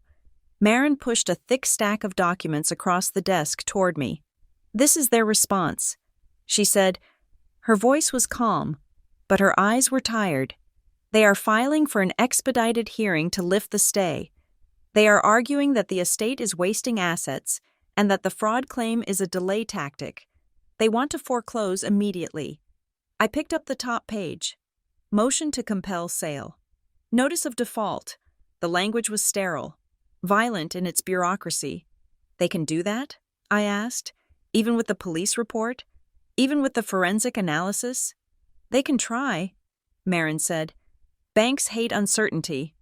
They are arguing that even if the signature is contested, the money was dispersed, and the estate benefited from it. They are claiming unjust enrichment. They want their $150,000 back. Or they want the house, and they gave us a deadline." She pointed to a date on the bottom of the page. "November 1st. I read, "That is 10 days from now." Marin said, "If we don't have a court order stopping them by then, they can publish the foreclosure notice in the paper. Once that runs, it is very hard to unring the bell." I felt the familiar weight pressing down on my chest. The three-front war. I was fighting the grief of losing my father, which still hit me in sudden, breathless waves when I saw his boots by the door. I was fighting the law, which seemed designed to grind individuals into dust. And I was fighting the betrayal, the knowledge that my brother had opened the door to the wolves, and that a man named Cal Rourke was waiting to pick the bones. "But we have discovery now, right?" I asked. "My petition forced them to show their cards." Marin nodded. She opened a digital file on her laptop. "We got the transaction log from the court clerk. And Bella, I found something strange. Strange is the baseline for this entire nightmare." I said, "Look at this." Marin turned the screen toward me. It was a log of filings for the estate of Dale Ross. Most of it was standard. Death certificate, petition for probate, letters of administration. But there was an entry from 4 months ago, dated before Dad died. Filing. Codicil to last will and testament. Received via Civic Drop Legal Logistics. "A codicil?" I asked. "That is an amendment to a will. Dad never mentioned changing his will." "Exactly," Marin said. "And here's the problem. The log says it was received. But the document itself isn't in the file. It is listed in the intake manifest. But the physical scan is missing. The clerk said it must have been misplaced before scanning." "Misplaced," I repeated. "Documents don't just get misplaced in a probate court. Not usually. But look at the courier service. Civic Drop. It is a document runner service lawyers use to hand-deliver urgent filings. I wrote the name down. Civic Drop Legal Logistics, if there is a codicil." Marin said, "It could change who has authority, if your father appointed a co-executor, or if he changed the distribution of assets. It overrides the original will. If someone made that document disappear, then they didn't want us to see it." I finished. I left Marin's office with a copy of the filing log. I didn't go home. I went to the address listed for civic drop. It was a small dispatch office in a strip mall in Burlington, 40 minutes away. The woman at the counter looked bored, chewing on the end of a pen. I need to track a delivery from 4 months ago. I said, I have the reference number. She typed it in, sighing heavily. That is archived, she said. I have to pull the digital signature card. She clicked a few keys. An image popped up on her monitor. Delivered to Briar Glen Probate Court. She read, signed for by...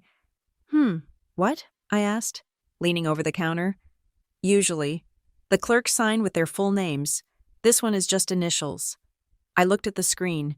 The signature box contained 2 jagged, hurried letters. C-E-R.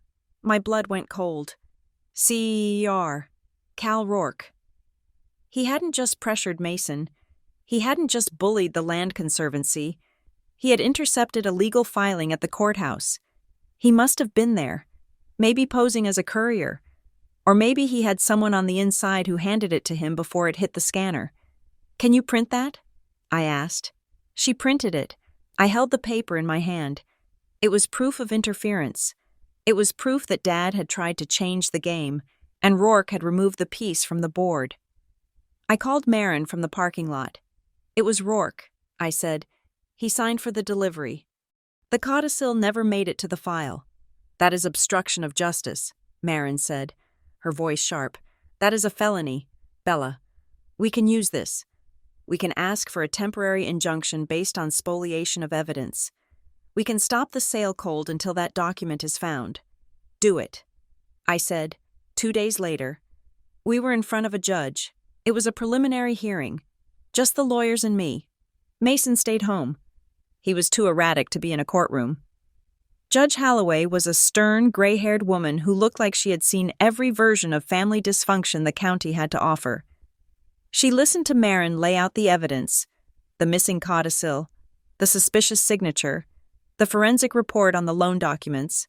Then she listened to the bank's lawyer, a slick man in a pinstripe suit who argued that these were speculative theories and that the bank had a secured interest that was perishing. Judge Holloway looked over her glasses at me. Ms. Ross, she said, you are asking me to freeze a sale that would satisfy a significant debt. You are alleging a conspiracy involving a bank, a developer, and potentially court staff. These are serious accusations. They are facts. Your Honor, I said, standing up, my father's signature was forged. His will was tampered with. If you let this sale go through, you are letting a theft be completed. The judge pursed her lips. I will grant the temporary injunction, she said. I let out a breath I didn't know I was holding. However, she continued, raising a hand, the bank is entitled to protection. If you are wrong, Ms. Ross, the bank loses money every day this sale is delayed. Therefore, I am ordering you to post a bond. A bond? Marin asked. Yes, $20,000, to be posted within 48 hours. If the bond is not posted, the injunction dissolves and the sale proceeds. $20,000. I walked out of the courtroom feeling like I had been punched in the gut. I didn't have $20,000. I had spent thousands on Marin's retainer. I had spent money on the forensic expert. My savings were depleted. I have to find the money. I told Marin in the hallway, you have 2 days. Bella, can you get a loan? With a fraud alert on my credit report because of the identity theft? No bank will touch me. I drove home, my mind racing. I called my own bank in the city. I liquidated my 401k. The penalties were brutal, slashing the balance in half. But it gave me $12,000. I was still $8,000 short. I looked at my rental car. Then I looked at the garage. My car back in the city, a reliable, 3-year-old sedan, was paid off. I spent the next 6 hours on the phone. I called a used car dealership near my apartment. I negotiated a sale over the phone, emailing them photos. They lowballed me. Sensing the desperation in my voice, fine, I said, just wire the money today. I sold my car for $6,000. It was worth $10,000. It hurt physically to agree to the number. knowing I was lighting my own financial future on fire to put out this blaze. I was still 2,000 short. I went into my jewelry box. I took out the pearl necklace my grandmother had left me. I took out the diamond studs I had bought myself when I got my promotion. I drove to a pawn shop in the next town over. I didn't want to do it in Briar Glen. I didn't want anyone to see. The pawnbroker looked at the pearls with a jeweler's eye. 300, he said. They are Mikomoto. I said, 300. I took the 300. I sold the earrings. I sold my iPad. I emptied my checking account down to the double digits. By 5 o'clock the next day, I had the cashier's check for $20,000. I walked it into the clerk's office and slapped it on the counter. Bond posted, I said. The clerk looked at me, surprised by my ferocity. She stamped the receipt. The sale was stopped. For now. I drove home in the rental car, feeling lighter and heavier at the same time. I had bought us time, but I had stripped myself bare to do it. When I got home, the house was dark. I found Mason in the living room, sitting in the dark, a glass of whiskey in his hand. He wasn't drinking it. He was just holding it. You posted the bond? He asked. His voice was hoarse. I did. I said. I sat down on the sofa opposite him. I am broke. Mason, I sold my car. I emptied my retirement. I have nothing left. He flinched. I am sorry, he whispered. Sorry doesn't fix it. I said, the truth fixes it. You told me about the debt. You told me about the threats. But there is something else. He looked away. What leverage do they have? Mason? Why are you so terrified of the police? Even if you gambled. That is a misdemeanor. Why did you say they would destroy you? Mason took a long swallow of the whiskey. He put the glass down on the coaster with a trembling hand. Because of the job site, he said. What job site? Last year. The commercial park off Route 9. I was the site foreman. There was an accident. A pallet of supplies went missing. Copper wire. Expensive stuff. And Rourke's guys. They found it. In the back of my truck. I stared at him. You stole it? No. Mason looked at me, his eyes wide and desperate. I didn't put it there. I swear to God. Bella. I went to lunch. And when I came back, it was under the tarp. But before I could do anything, Rourke showed up. He had photos. He had a video of me driving the truck off the lot. He framed you. I said, he said he would go to the police. Mason said, he said it was grand larceny, felonies. He said I would go to prison for 5 years. He said he would make it go away if I played a few rounds at the club, if I helped him with introductions to Dad. I realized. Mason put his head in his hands. I was scared. Bella, I didn't want to go to jail for something I didn't do. So I played. And I lost. And then I owed them. And then the wire theft didn't matter anymore because the debt was the new chain. He looked up, tears streaming down his face. I have been living with a gun to my head for a year. Selling the house was the only way to make it stop. I just wanted to sleep at night. I looked at my brother. He wasn't a criminal. He was a victim of a long con. They had targeted him, framed him, and then bled him dry. It was a perfect trap. I stood up and walked over to him. I didn't hug him. I wasn't ready for that. But I sat next to him. They can't use the copper wire against you now. I said, why not? Because it is too late. And because if they expose you, they expose themselves. They are not going to the police. Mason, they are criminals. They don't want the police looking at their operation any more than you do. You really think so? He asked, looking at me like a child asking if the monster under the bed was real. I know so. I said, we are going to fight them. But we need money, real money, not just bond money. We need to pay the legitimate debts so we can isolate the fraud. I left him there and went to the study. I needed to find an asset, anything. Dad wasn't rich, but he wasn't careless. I went through the filing cabinet again. I looked at every piece of paper, the deed, the old tax returns. Then I saw it. A thin file folder labeled Skyspan. I opened it. It was a lease agreement, dated 5 years ago. Lessor, Dale Ross. Lessee. Skyspan. Signal Partners. Property, 0.5 acres. Ridge Parcel B. Dad had leased a tiny sliver of land on the very top of the ridge for a cell tower repeater. I scanned the terms. Monthly rent, $1,200. Term, 20 years. Inflation adjustment, 3% annually, $1,200 a month. That was $14,000 a year. I checked the bank statements again. I hadn't seen those deposits. Then I looked closer at the lease. Payments to be deposited to North Pines savings account ending in 8892. I checked the accounts I knew about. Dad's main checking ended in 4451.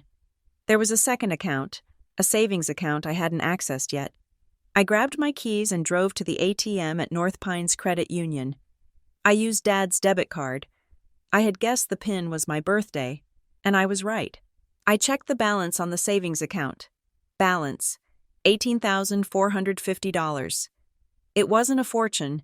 It wasn't enough to pay off the $150,000 loan, but it was something, and more importantly, it was a steady income stream, $1,200 a month, guaranteed for 15 more years. I drove back to the house, my mind working furiously. I wasn't going to use this money to pay Rourke. I was going to use it to pay everyone else. The next morning, I met with Marin. We have a cell tower lease. I said, it brings in $1,200 a month, and there is $18,000 in accrued savings. That is good news, Marin said, but it doesn't cover the mortgage demand. No, I said, but it covers a restructuring plan. I pulled out a notepad. Here is the strategy. Marin, we propose a court-supervised administration. We use the Skyspan money to pay the property taxes, the insurance, and the legitimate creditors, the credit card, the utilities. We show the judge that the estate is solvent on a cash flow basis. And the Graybridge loan? Marin asked. We segregate it. I said, we argue that because the validity of the debt is the subject of a criminal investigation, payments should be suspended or placed into escrow until the fraud is resolved. We offer to pay the interest, and only the interest, into a court-held account to show good faith. Marin smiled, a slow, sharp smile. That forces the bank's hand. If they refuse a reasonable escrow offer, they look like they are trying to loot the estate, and it forces them to justify the document under oath to get the money. Exactly. I said, we make them fight for every penny in open court, but we need more ammunition. Marin said, the forensic report is good, the missing codicil is good, but we need something that speaks to your father's state of mind. We need to prove he was vulnerable to coercion. I remembered the doctor, the notes in the file. I can get that. I said, I went back to Hollowbrook Medical Group. I didn't just ask for records this time. I asked to see Dr. Elena Sharp. She was busy, but I waited. I waited for 3 hours in the waiting room until she came out. Dr. Sharp, I said, standing up. I am Bella Ross, Dale Ross's daughter. She stopped. Her expression softened. Ms. Ross, please, come back. We went into her office. I need your help. Doctor, I am fighting to save my father's house. There is a loan that was taken out 2 days before he saw you in August. I need to know. Was he himself? Doctor? Sharp took off her glasses. She looked at the file on her desk. I remember that visit. She said, Dale was agitated. He was shaking. His blood pressure was hypertensive crisis level. Could he have been coerced? I asked. Could he have signed something he didn't understand? Doctor. Sharp chose her words carefully. I changed his medication that week because the previous interaction was causing cognitive fog, confusion, anxiety. If he signed a complex legal document during that window, I would testify that his capacity to understand the fine print was significantly impaired, especially if he was under duress. Will you say that to a judge? I asked. She looked at me. She saw the desperation and the resolve. Yes, she said, I will. I had my witness. I drove home. The sun was setting, casting the house in a golden, nostalgic light. It looked beautiful. It looked worth saving. But to save the house, I had to save the occupant. I found Mason in the kitchen. He was washing dishes. He looked sober, but fragile. "Sit down." "Mason," I said. He sat. He dried his hands on a towel, twisting the fabric nervously. "We have a plan," I said. "Marin is filing the proposal tomorrow. We have the cell tower money. We have the doctor's testimony. We have a fighting chance." He let out a long breath. "Thank God. But there is a condition," I said. He froze. "What condition?" "I am not doing this for free. Mason, I sold my car. I sold my jewelry. I put my life on hold. I am happy to fight Rourke. I am happy to fight the bank. But I will not fight for you if you are still using—" I stopped. He said quickly, "I haven't gambled in weeks. You stopped because you are broke and scared." I said, "That is not recovery. That is a pause." I slid a brochure across the table. Maplewood Recovery Clinic. It was a residential treatment center 2 hours away. "You are going here," I said. "Tonight." "Tonight?" Mason stood up. "I can't go tonight. The hearing, I will handle the hearing. You are a liability right now." "Mason, if Rourke sees you, he will pressure you. He will threaten you. He will try to get you to recant the forgery story. I need you safe, and I need you clean. I can't afford this place." "Bella, the insurance covers it," I said. Dad kept the policy active. I checked. Mason looked at the brochure. He looked at the kitchen, the room where we grew up, the room where he had betrayed our father. "I also need you to sign something," I said. I pulled a document out of my bag. Marin had drafted it. It was a sworn affidavit. It detailed the gambling debt, the threats, the fixer named Silas, and the framing with the copper wire. "If you sign this," I said, "it becomes evidence. It protects you. If Rourke tries to expose the theft, we have this on record saying it was blackmail leverage. It neutralizes his threat." Mason read the paper. His hands were shaking. "If I sign this, it is real. I am admitting to the gambling. I am admitting to everything. Yes," I said, "you are stepping into the light. It burns. Mason. But it is the only place they can't touch you." He looked at me. For the first time in years, I saw the brother I used to know, the one who was brave. "Give me the pen," he said. He signed it. 2 hours later. We were in my rental car. Mason had a duffel bag in the back seat. The drive to Maplewood was quiet. The road wound through the dark mountains, the headlights cutting a tunnel through the night. When we pulled up to the clinic, it looked like a lodge. It was peaceful. Mason turned to me before he got out. "Bella," he said, "thank you." "Don't thank me yet." I said, "Just get better." He got out. I watched him walk through the doors. I watched the receptionist greet him. I watched the doors close. He was safe. I got back in the car. I was alone now. Truly alone. I put the car in gear and started the drive back to Briar Glen. But as I drove, I checked the rearview mirror. A pair of headlights was behind me. Far back, keeping pace, I sped up. They sped up, I slowed down. They slowed down. I felt a cold prickle on the back of my neck. Mason was safe, but I wasn't. I had the affidavit in my bag. I had the doctor's statement. I had the lease. I had the keys to the kingdom they were trying to steal. They knew Mason was gone. They knew I was the only one left on the board. The war had shifted. It wasn't about the estate anymore. It was about me. I gripped the wheel tighter. Come on then. I thought, follow me. I wasn't going to run. I was going to lead them straight into the trap I was building. I drove back into the darkness of Briar Glen, ready for the final showdown. The fluorescent lights of the Briar Glen probate court buzzed with a low, insectoid hum that set my teeth on edge. The room was packed. In a town this size, a contested estate hearing involving a prominent family, a bank, and allegations of fraud was better than cable television. The wooden benches were filled with neighbors, former classmates, and the inevitable chorus of elderly locals who treated the legal docket like a social calendar. But there were others, too. Men in suits that cost more than my first car, sitting in the back row with their arms crossed. They didn't look like locals.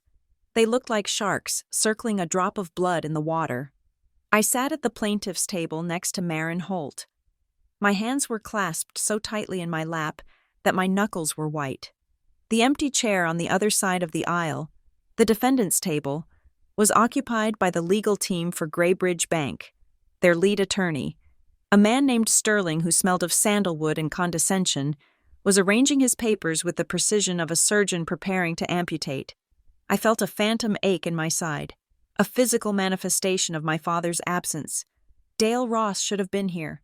He should have been sitting on his porch, whittling a piece of cedar, not being dissected in a room that smelled of floor wax and judgment. "All rise," the bailiff announced. Judge Holloway swept in, her black robes billowing. She looked tired but sharp, her eyes scanning the packed gallery with a warning glare before settling on the lawyers. "This is the matter of the estate of Dale Ross," she said. "We are here on the plaintiff's petition for a permanent injunction against the sale of real property and a motion to void the Graybridge Bank lien due to fraud." Sterling stood up first.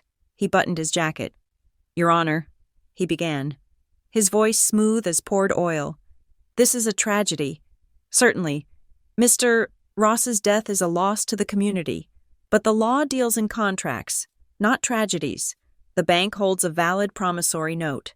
The funds, $150,000, were dispersed. The estate is in default. We are simply exercising our right to recover our assets. The plaintiff's allegations of forgery are a desperate, 11th-hour attempt to avoid the inevitable." He sat down, looking pleased. Marin stood up. She didn't smooth her jacket. She leaned forward, resting her hands on the table. "Your Honor, the bank claims they hold a valid note. We intend to prove that the only thing they hold is a crime scene." She called our first witness, Arthur Gentry. Gentry took the stand. Adjusting his glasses, he looked like a librarian, unassuming and mild, until he started speaking. Then, he became a sniper. Marin projected the signature from the loan document onto a screen set up for the court. "Mr. Gentry," Marin said, "can you tell the court what we are looking at?" "We are looking at a simulation," Gentry said. His voice was dry, cutting through the murmurs in the gallery. "Explain," Marin said. Gentry used a laser pointer to circle the peaks of the letters. "A natural signature has rhythm," he said. "It has speed.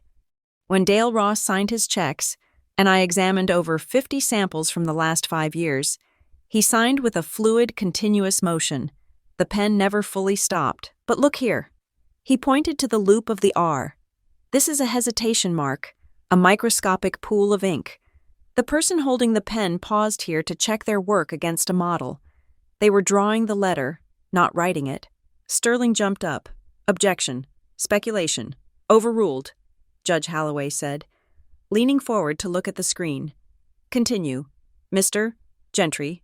"Furthermore," Gentry said, "the pressure is wrong. It is uniform. That indicates a slow, deliberate trace. And finally, under UV light, we found indentation marks on the paper consistent with a stylus used for carbon transfer. Someone traced this signature onto the document before inking it." The courtroom was silent. The polished certainty of the bank's case had just developed a hairline fracture. Sterling tried to cross-examine, asking if illness could cause a shaky hand. "Shaky, yes," Gentry said, "but illness causes a tremor. It creates jagged lines. It does not create a smooth, uniform hesitation. This wasn't a sick man signing. This was a healthy man faking it." Marin called her next witness, a custodian of records from the New Hampshire Secretary of State. She introduced the documents linking Harborline Consulting Services to the mailbox in Meriton. "Mrs. Holt," the judge asked, "what is the relevance of this entity?" "The relevance, Your Honor, is that the $150,000 from the loan was wired directly to this entity. The bank claims this was a consulting fee or a debt consolidation. But Harborline has no employees, no office, no tax history. It is a shell. The money didn't go to pay Dale Ross's debts. It went into a black hole." Sterling stood up, looking less smooth now. "The bank is not responsible for what a borrower does with the funds. Your Honor, if Mr. Ross was scammed by a third party, that is unfortunate. But the bank is still owed the principal. That is where you are wrong, Marin said, because the loan officer who approved this transfer bypassed 3 separate internal fraud warnings. She held up the affidavit from Tessa Quill, redacted to protect her identity, but admitted into evidence as a whistleblower statement. Someone inside the bank pushed this through. Marin said, this wasn't a scam on the borrower, it was a scam by the lender's agent. I watched the faces of the suits in the back row. They weren't shifting. They were staring at Marin with a cold, predatory focus. Then it was my turn. I took the stand. My legs felt heavy, but my head was clear. Ms. Ross, Marin asked, when did you learn about the credit inquiry in your name? 10 days ago. I said, did you authorize Greybridge Bank to pull your credit report? No. Did you sign as a guarantor for this loan? No. How did it feel to see your name on that file? I looked at the judge. I didn't look at Sterling. I didn't look at the gallery. It felt like a violation. I said, my voice wavered, then steadied. It wasn't just the financial risk. I have worked for 10 years to build my life, to build my name, to realize that someone took my identity, and used it to anchor a fraud that destroyed my father. It makes me feel unsafe. It makes me realize that to these people, we aren't families. We are just resources to be mined. Sterling declined to cross-examine me. He knew better than to attack a grieving daughter who had just accused his client of identity theft. The judge looked at the clock. Is that your case? Mrs. Holt? Not quite, Your Honor. Marin said, we have one more witness. The doors at the back of the courtroom opened. A murmur went through the crowd. I turned around. Mason was walking down the aisle. He looked different. He was wearing a clean shirt and a tie I hadn't seen in years. He had shaved, but it was more than that. The frantic, vibrating energy that usually surrounded him was gone, replaced by a quiet, exhausted gravity. He was accompanied by a staff member from Maplewood Recovery Clinic, who took a seat in the front row. Marin guided Mason to the stand. State your name for the record. Mason Ross. Mason, Marin asked gently, what is your relationship to the deceased? I am his son, and the temporary executor of his estate. Sterling stood up. Your Honor, this witness is a known gambler with a history of instability. We object to his testimony as unreliable. Judge Holloway lowered her glasses. Mr. Sterling, you will let the witness speak. I will determine credibility. Marin continued. Mason, tell the court about the loan. Mason took a deep breath. He gripped the railing of the witness box. I arranged it. He said, a gasp from the gallery. I didn't forge the signature, he added quickly, but I brought the man to the house, a man named Silas. I owed money, gambling debts, significant ones. To whom? To a group operating out of the Ridgeway Gaming Club. Sterling looked like he wanted to object again, but he stayed seated. Why did you involve your father? Marin asked. Because they threatened me, Mason said. His voice cracked, but he pushed through. They said they had photos of me at a job site, taking things I didn't take. They said they would send me to prison. They said the only way out was to get equity out of the house. Did your father know the truth? Mason looked down at his hands. He knew I was in trouble. He didn't know how bad. He didn't know about the threats. He just wanted to help me. He trusted me. And I let Silas into the house. And what happened to the money? It went to Harborline. Mason said, Silas told me Harborline was the collection agency, but the debt didn't go away. They just kept adding fees. It was a trap. The loan wasn't to pay off the debt. The loan was the debt. I looked at my brother. For the first time in a year. I didn't see the addiction. I saw the person underneath, a man who had been terrified, manipulated, and broken, but who was now standing in a room full of people who judged him and telling the truth. Sterling stood up for cross-examination. He was aggressive. Mr. Ross, you admit you are a gambler? Yes. You admit you lie to cover your debts? I have in the past. So why should we believe you now? Are you just saying this to save your inheritance? Mason looked Sterling in the eye. There is no inheritance. He said, even if we win, the money goes to pay the real bills. I am here because my sister sold her car to pay my rehab deductible. I am here because my father is dead, and I am the reason. I have nothing left to lose. Mr. Sterling, that is why you should believe me." Sterling paused. He had no comeback for that. He sat down. Judge Holloway adjusted her robes. She looked at the bank's table, then at us. She didn't retreat to chambers. She ruled from the bench. "The testimony presented here today describes a pattern of conduct that is deeply disturbing," she said. Her voice rang out in the quiet room. "We have credible evidence of forgery. We have evidence of identity theft. And we have sworn testimony linking this transaction to a criminal extortion scheme." She picked up her gavel. "The motion to compel sale is denied. The temporary injunction is made permanent pending the outcome of a full criminal investigation." She looked at Sterling. "Furthermore, I am referring the conduct of Graybridge Bank's Loan Origination Department to the State Attorney General's office. The lien is frozen. No interest shall accrue. And I am appointing a special administrator to oversee the estate. Mr.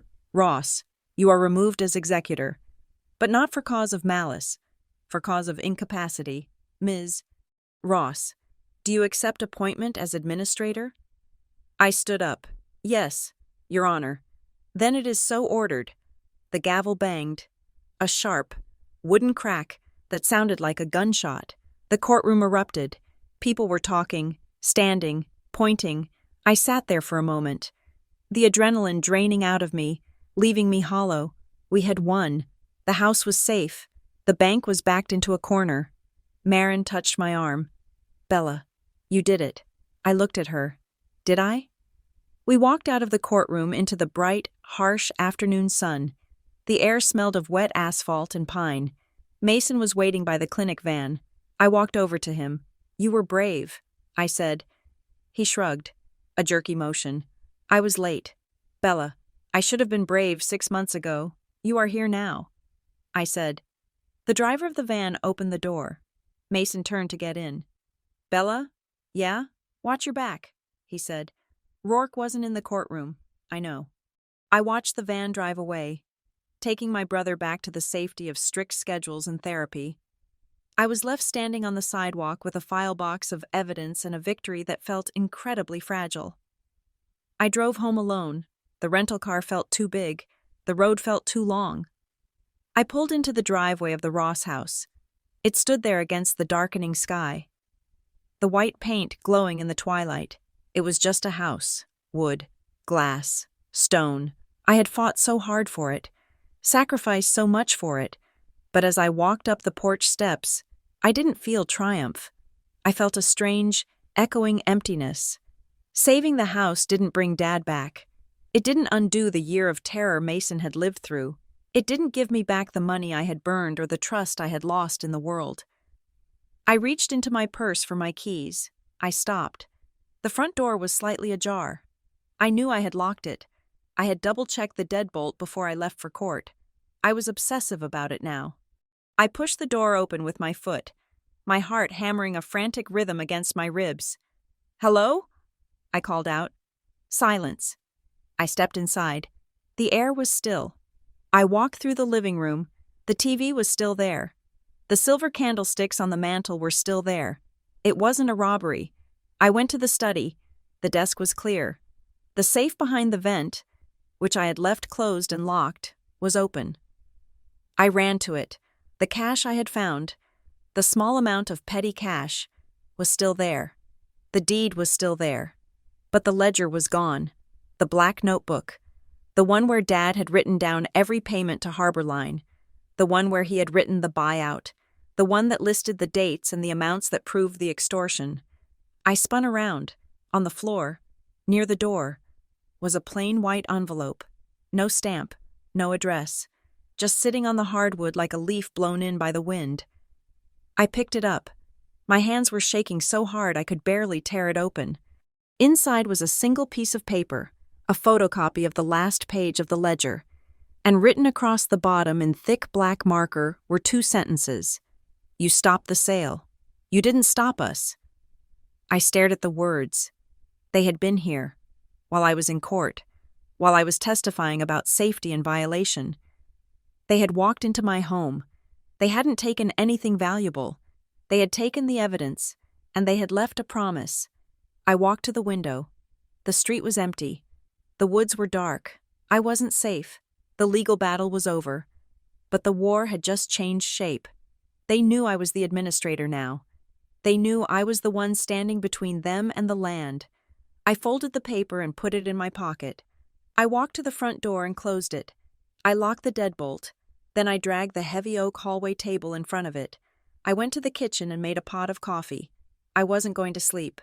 I sat at the table, watching the darkness press against the glass. You didn't stop us. Maybe not. But I had slowed them down. And now I knew their faces. I knew their names. And I knew they could bleed. I took a sip of the bitter coffee. Let them come. I whispered to the empty house. I am not going anywhere. Thank you for listening to this story. This has been a journey into the dark corners of family secrets and the lengths we go to protect the ones we love, even when they break our hearts. I would love to hear your thoughts on Bella's decision. Did she do the right thing by saving the house at such a high personal cost? Or should she have walked away? Please leave a comment below telling me where you are listening from. It is always fascinating to see how far these stories travel. If you enjoyed this story and want to hear more tales of betrayal, justice, and the complexities of the human heart, please subscribe to Revenge Stories. Share your theories in the comments. Who do you think is really behind Harbor Line? And is Bella truly safe? Until next time, keep your doors locked and your secrets safe.